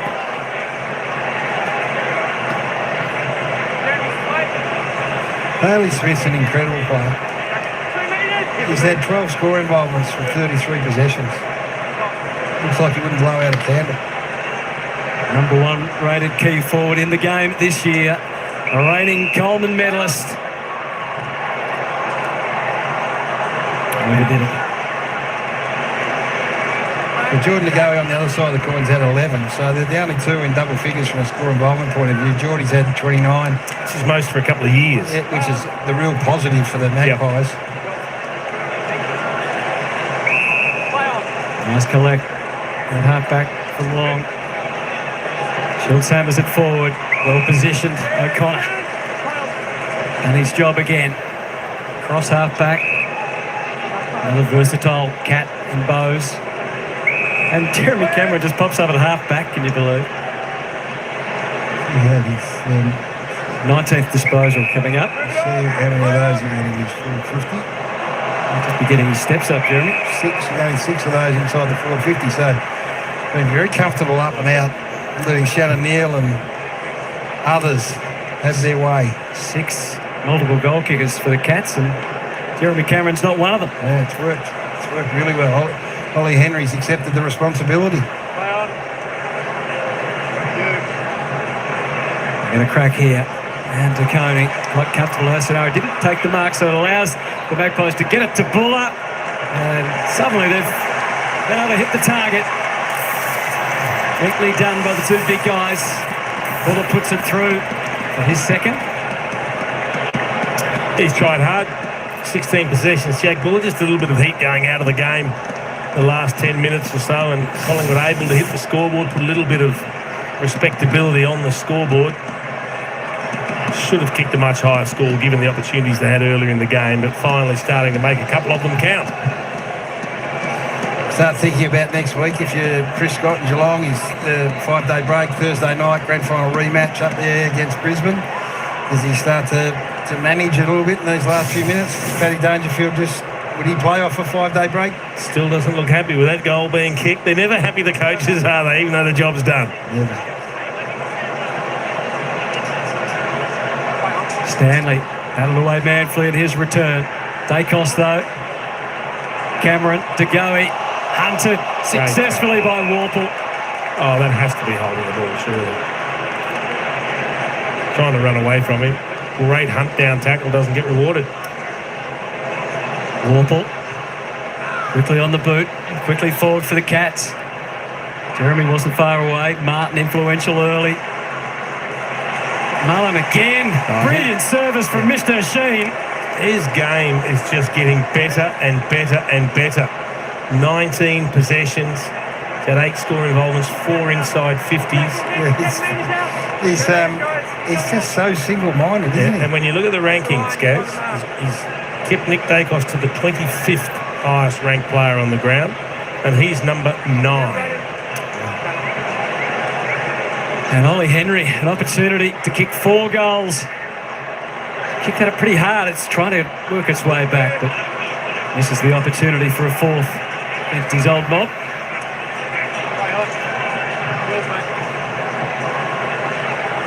Quainer, Anderson, had a decent fist of it in the air. Now to Pendlebury sweeping through. And have ability to find a teammate. Dacos back to Maynard, and that'll work. It reaches Josh.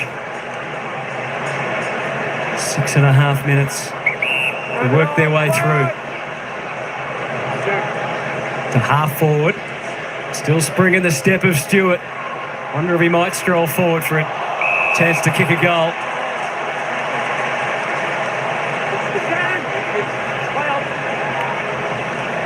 Big handoff, Dacos, DeGoey, to Pendlebury.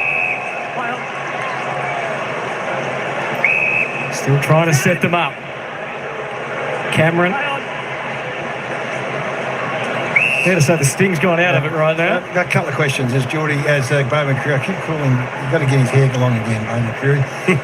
Scott Pennery expected to be rested next week against the Sydney Swans. No Darcy Moore now, Jace. Yep. It doesn't change things, does it? No, Definitely no. not. They've been very committed in the way they're going to run that program. Very committed. Very playing the game. Football So decision or a celebratory decision? it's a player management decision. McCreary, quite the energy to get it all the way. Big leap from McStay again in the air, looked likely. Bowes slammed it out to Mullen. Just out of his reach initially, but still he charges on. Had a bit of a mess of it, but it doesn't really matter. Getting into new territory now, Shane. It's a 19 disposed. Let's make it 20, in fact. You tap that down then, Jesse. Yep. You just tried to palm that off to Oliver Henry rather than mark it. Houston works his way through. Offering in the middle from Chris. Maynard demands it, but he went for a longer option down to Schultz to block. Another question for you, Jay. So 2 worst performances for Collingwood for the year against Brisbane. No Nick Dacos at all. And this would probably be the next. And he hasn't been terrible, but he hasn't been the dominant Nick. No. They relied on just one man. They are very reliant upon him, yes. They'd like to think not, but I think the evidence is pretty clear. Guthrie in a bind, found partially his way out of it, but Collingwood do win possession. Dubious handball into the middle. Neil found himself under the pump immediately. He let it go. He should have just held on to it, would have got a ball up.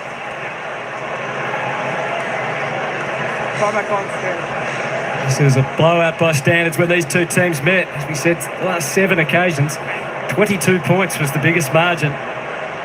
Cats set this alight in the third quarter. The Magpies failed to kick a goal. Geelong extended their lead from 10 to 32 points in that time. Steele and Stewart can't mark this time. Well battled by Buller and by Anderson, both around the footy. 6 more inside 50s, 7 more inside 50s for the match, Collingwood. So territory and getting it there isn't the issue. It's just...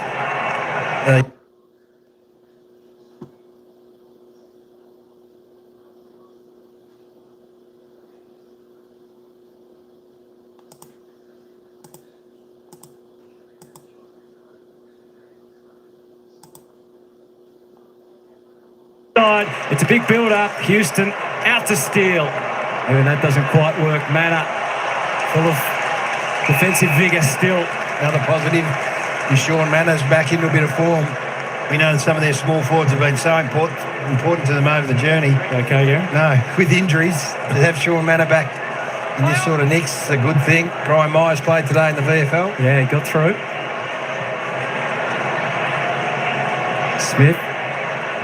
Manor with Steele. He's kept at it all night. Works it forward to Chris. Somehow slided out to Houston and then to Darcy Cameron. A stand start. Didn't have any energy for anything more than that. Buller, Guthrie to Coney. Cats have got the answers again. Dempsey back to Tom Stewart. Over 20 disposals yet again. That's what he's basically averaged his whole career for a defender. 3 minutes ago, Jason, would you throw Tom Stewart to the goal square? He can go wherever he likes now. Very nice of you, Jason. Well, the game's been over for a while, hasn't it? A little bit of junk time footy, but they need to capitalise. They need to kick as many goals as they can, Collingwood. Look after their percentage.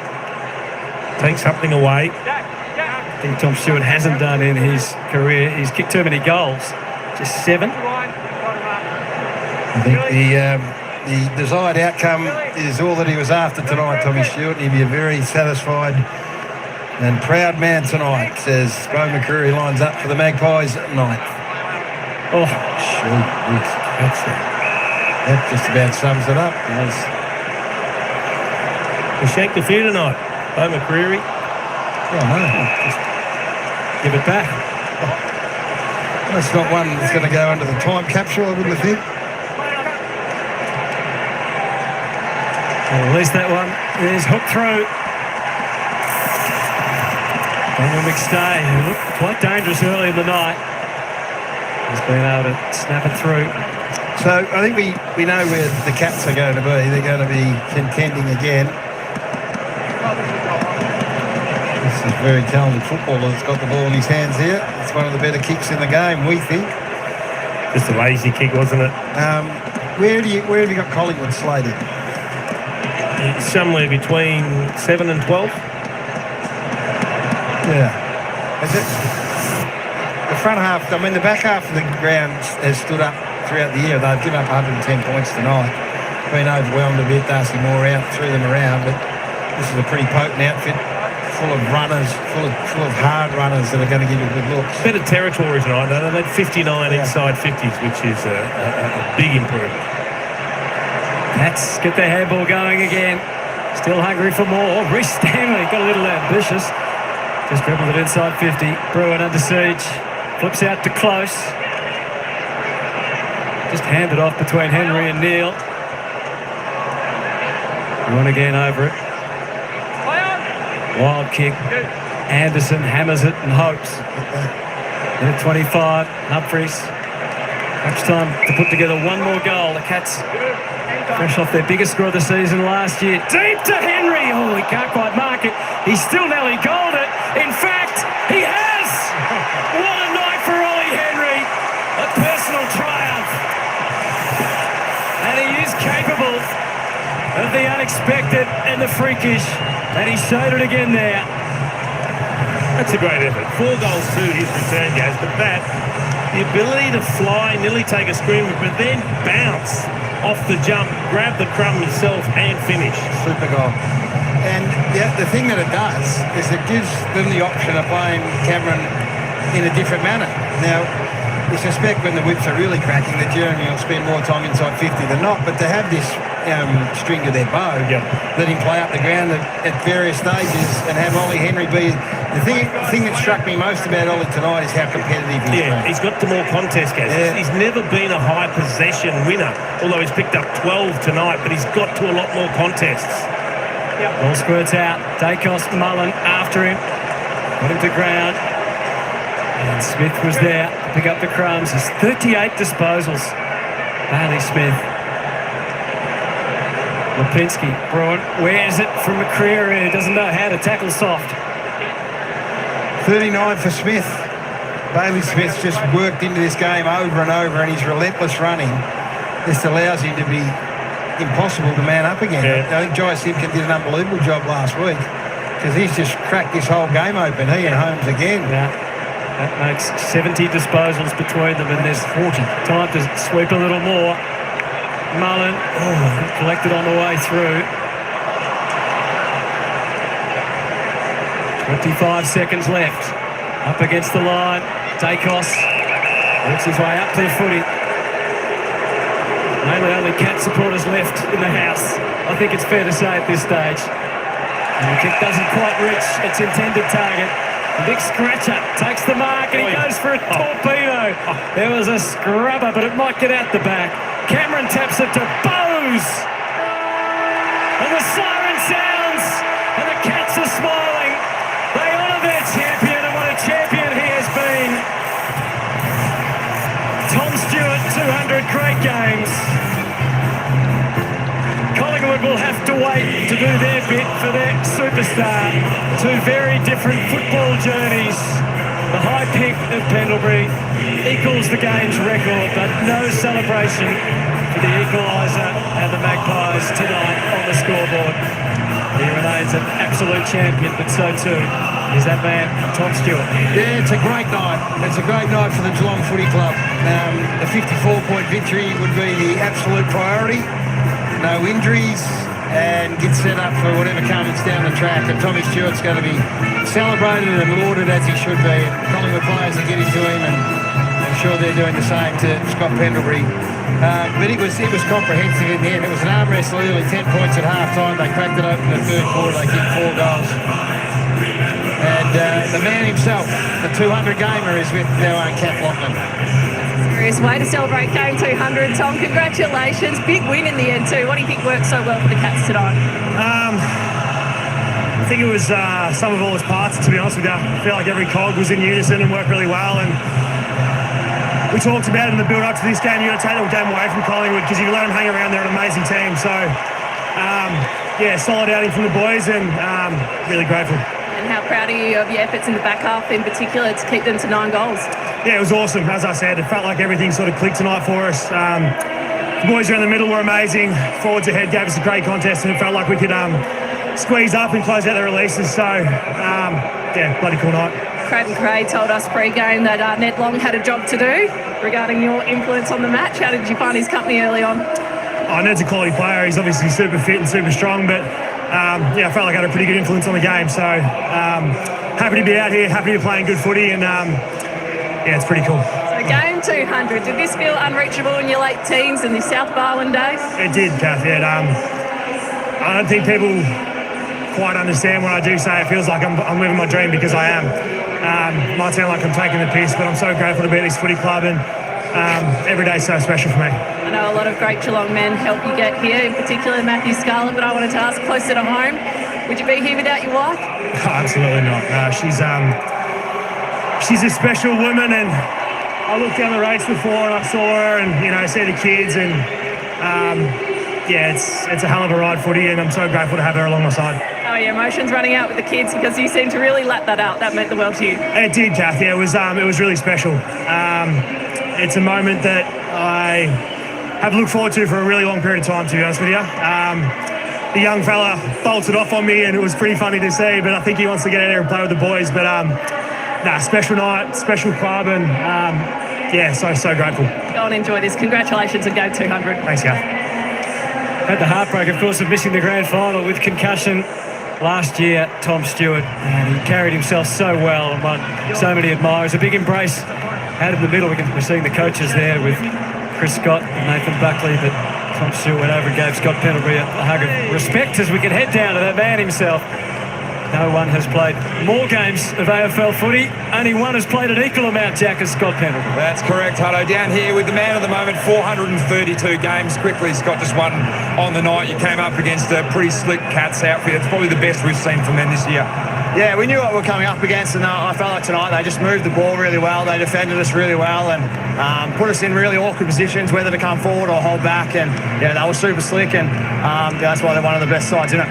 Well, this was on the AFL agenda, the AFL calendar, game 432. Everyone had eyes for it. What's it like to finally get here and obviously equal Boomer? I spoke about it before. For me, it's the easy part. I just get to come out and play, and so I just stick to that process every week. And it's like every player, you just try and stack games because you want to play good footy, and it's so good to be out here. So it's no different with my thought process. It's been great taking a trip down memory lane. We saw your first kick, which was a goal that came from one of your senior coaches, Nathan Buckley. Has it been enjoyable over the week, reliving those memories, reliving those moments with your friends, your family? No doubt Craig would have made a little bit of a moment of it at the football club. To be honest, I haven't seen much of it. We got a program we do, and no offence to people out there, I don't really watch a heap of the footy shows and stuff like that. So, it is what it is. Tonight we wanted to celebrate Lipper as well and pay respect to Tommy Stewart. He played game 200. It's a fantastic player. So, just disappointed we played how we played tonight. So, eyes turn to game 433. You've got Sydney up at the SCG. I think we can categorically rule you out. You won't be playing up there in game 433. Yeah, you just can look that far forward. I'm looking forward to try and recover tonight and get a decent sleep and then set up plot tomorrow. And how exciting will it be to actually break the games record? It's an incredible achievement. You've had an amazing career. Game 431 was an Anzac Day medal. You've obviously been the second highest rated player on the ground tonight, but all eyes do turn to breaking the record and obviously on from there as well.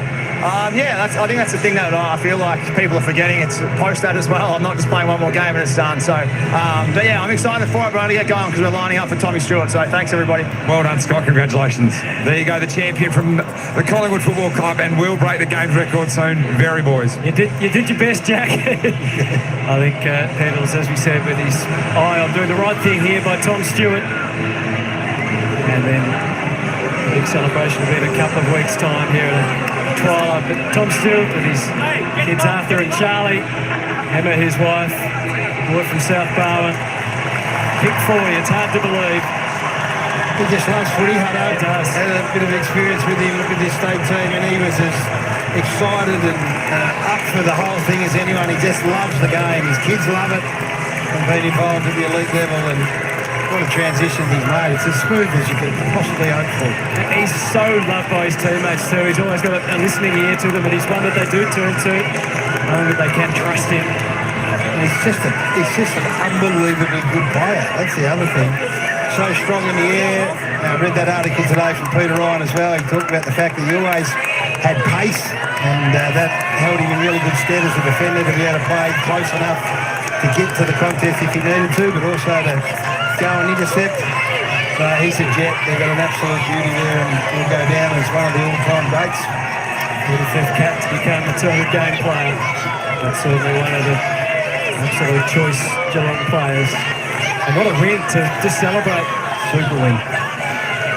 Just come to the MCG, you're playing against a big side that used to play in big crowds, and you're walking away with a 9-goal victory. You take that all night long. Yeah, and the efficiency going forward goes. So 52 inside, 50s, they scored 32 times. Yeah. That is an amazing percentage of conversion. Yeah.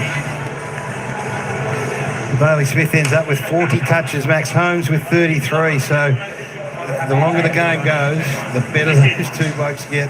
They are just extraordinary athletes.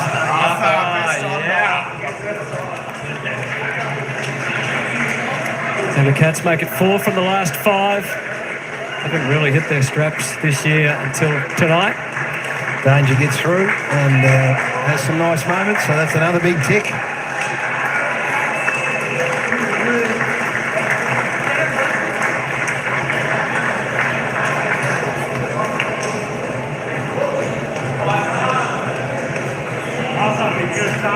So they tore the game apart in the third term, and there was no catching the Cats tonight, spoiling the Pendlebury party. That honouring their champion, their vice-captain in Tom Stewart. Geelong over Collingwood by 54 points at the MCG, their first win of the season, away from Canadian Park.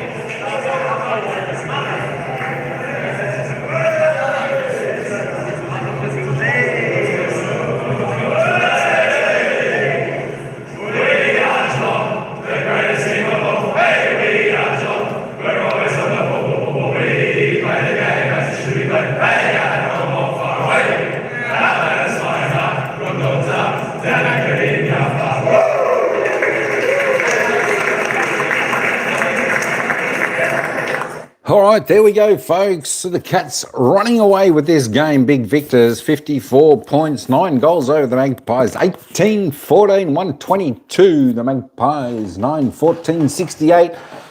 You're right, Music Cats King. We can't put it down to the behinds now because it was 14 behinds all, but the Cats, they kicked 9 extra goals. They were just dominant. Look, they were the better team in the day. They were putting more pressure on the Magpies. They had better run.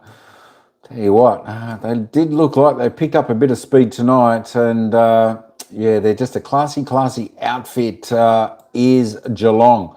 But I think Geelong actually go next Thursday, Manny, to play Brisbane up there at the Gabba, just looking at the fixture, and the Magpies have got the Sydney Swans next week.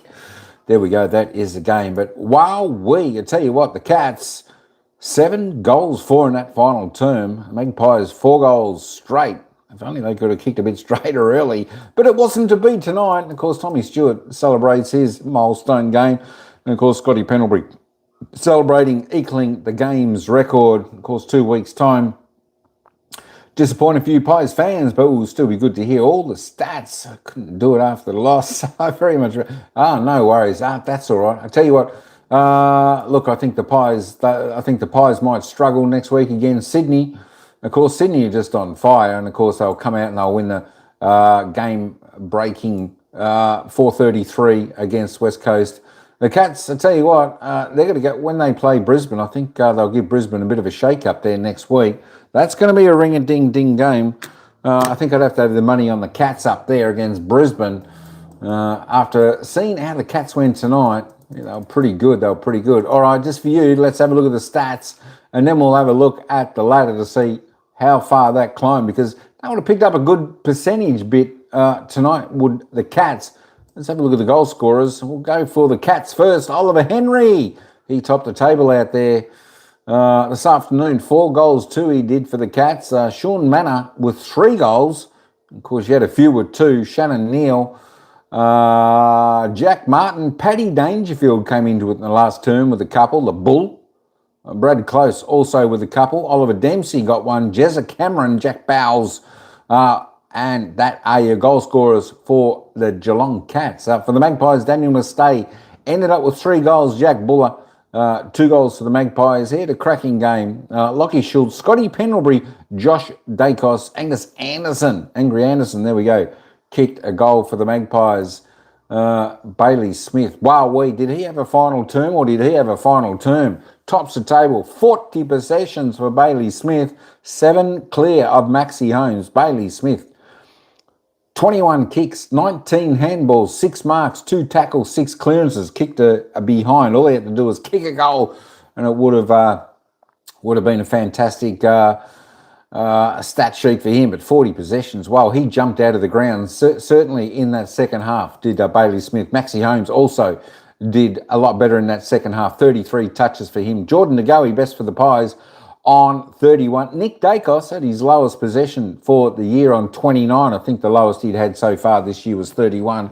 So 29 for him. Crisp on 28. Pendles, the record holder now, 27. He kicked a goal, the old boy. 14 kicks, 13 handballs, 4 marks, 3 tackles, 4 clearances and that goal in the second term. There we go. Humphreys had 26 there for the Cats. Oliver Dempsey, 25. Josh Dacos, 25 for the Pies with Houston and Braden Maynard. Tom Stewart, there we go, the other, celebrating his milestone for the Cats. 21 disposals, 14 kicks, 7 handballs, 5 marks, 2 tackles, a clearance and a behind. It would have been nice to see him kick a goal also.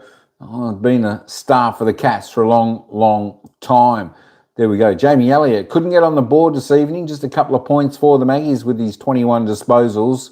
Jezza Cameron, 19. I tell you what, he worked hard there for the Cats. 454 metres gained for 1 goal, 2. Did make the play for the Cats, though, so he was instrumental in that. Paddy Dangerfield, as I said, came into the game a little bit in that final term. 15 disposals, couple clearances, 2 goals. Darcy Cameron, 15 touches, 19 hit-outs. Oscar Skeen, 8 touches, 18 hit-outs. Where's the ruckman for...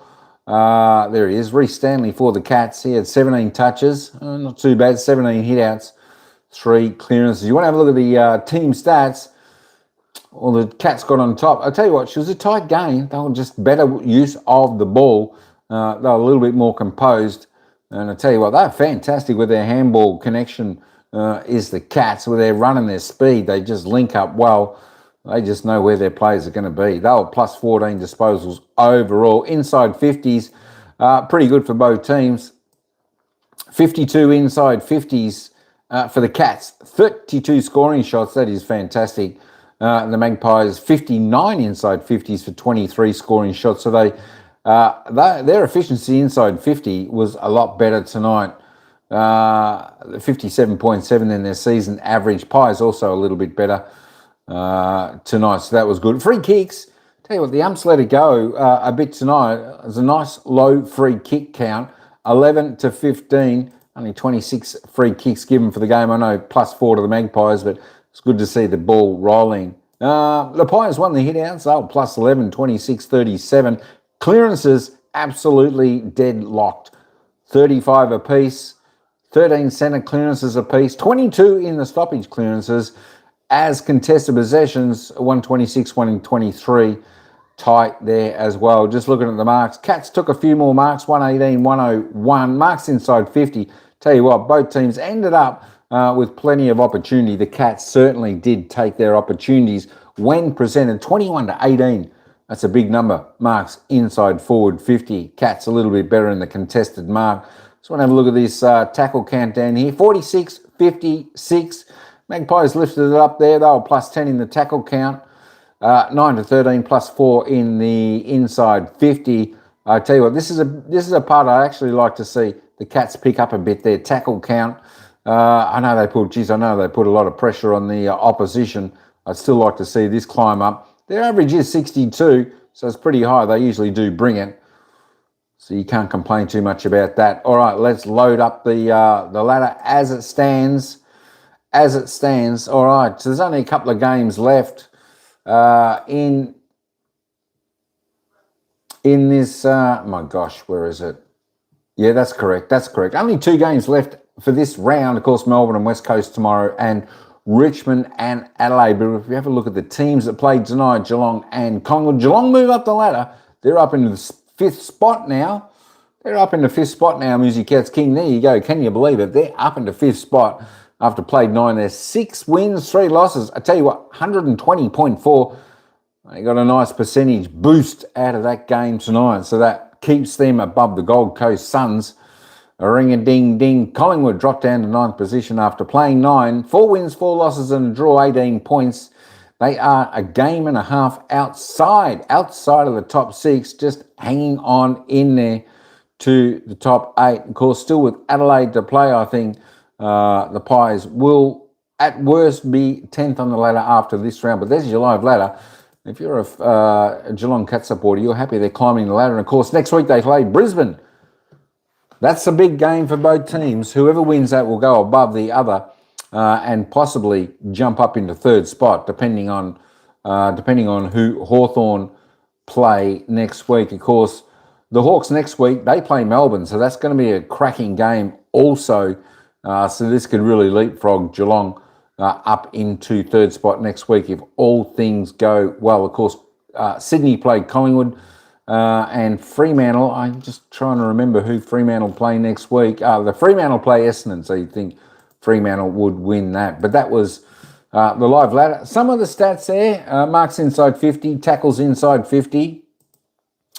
Tackles inside forward 50, Geelong were 9, Collingwood were 13. Pies were +4 in that area of the game. They tackled a little bit better, the Magpies there, than the Cats. Mind you, I think the Magpies were chasing the Cats with the ball a lot more tonight than that. Marks inside forward 50. That was a high number going from memory. Geelong Cats were fantastic. They were 21 marks inside forward 50 to Cats. Magpies 18. Magpies 18. There we go. Contested marks 7-4. Geelong +3, +17 in marks overall. But the efficiency, let me go back up to the efficiency. Yeah, there we go. Efficiency inside forward 50. If that's what you're looking for, 57.7. They were 4% above season average. And the Pies were about the same, 4.5% above it, 59. Disposal efficiency, again, the Cats above season average, 74. Pies below season average at 71. Whew, there we go. There are your stats. And all. 18 is still pretty good. 18 is fantastic. Yeah, 18 is fantastic. That is, let me go back. Where were we? Where was that? 18. Hang on. My gosh, let me not make you dizzy. Are you talking about here? You're talking about tackles in... Oh, tackles. No, 18. Unless you're talking about the marks inside 50, 21-18. Yeah, they certainly had them, but they just didn't take their opportunities, just like the Cats. The Cats slotted them early. They were pretty accurate early.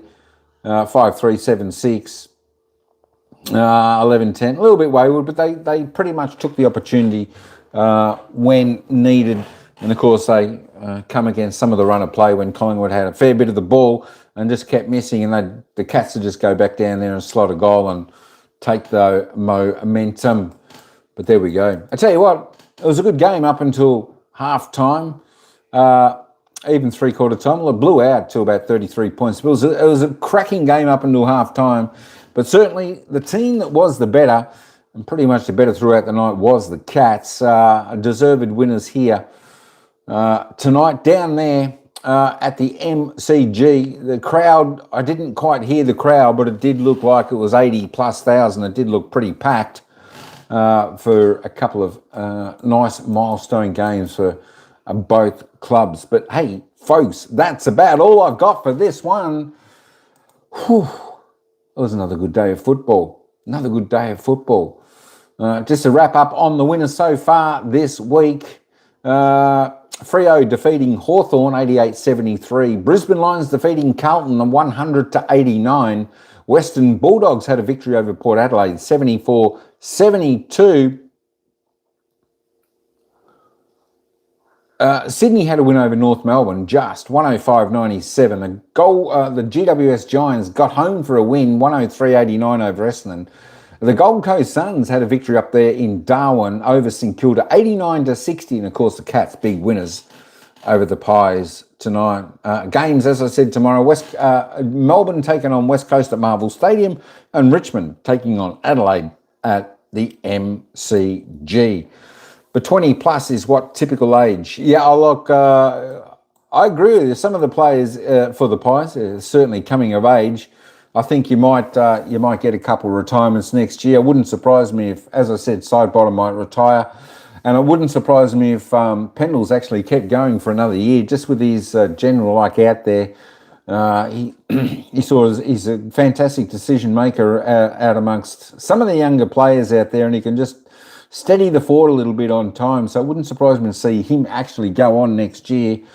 There might be some other players there from the Pies might actually hang the boots up. It would be nice to see some young players coming in. I know Angry Anderson, he looks fantastic out there for the Magpies. A new player for the Pies that I've noticed. So it'll be good. Look, you got to blood the new talent. You got to blood the new talent. Or else you're going to be too old and you're just going to be left chasing. I think that's one thing that Geelong's done really well. Some of their players have actually retired, but they've kept bringing the talent through when the side's been going really well. And I think that lifts the new players coming through to a higher standard. Etc. Unless you're in a side like Richmond who are in rebuilding, I think the Cats have done it. Probably better than anyone else over the past 10, 20 years is keep recruiting, keep topping up their list, and they get their players to play how they want, not age, average. Hanks again. Have a good night. Not age. Cheers. Oh, cheers. Music Cats King. There we go. You can go home. A happy Geelong supporter tonight. That's all right. I'll just look forward to a couple of weeks' time because I'm not overly confident next week against the Swans. But North Melbourne nearly gave it to them today. North Melbourne nearly gave it to the Swans today. So all hoping for the Pies to have a victory next week and the Cats to have a victory next week. That would be good news for both teams. We'll certainly see. I think Darcy Moore's ruled out with a concussion tonight, so I would assume he would miss next week's game. So they'll be left a little bit short again against Sydney Swans, especially if the Swans bring Curnow on that back as well. They're going to be hard to beat at the SCG. So we might have to just wait for a couple of weeks before the Pies' victory again. As I said, there'll be a celebration because that'll be the record-breaking game of Scotty Pendlebury, 433 AFL games, going to be the highest game player in the AFL history. So that's something to look forward to for the Magpies in a couple of weeks' time. But as for the Cats, you can look forward to next Thursday night up there at the Gabba. Should be a ripper.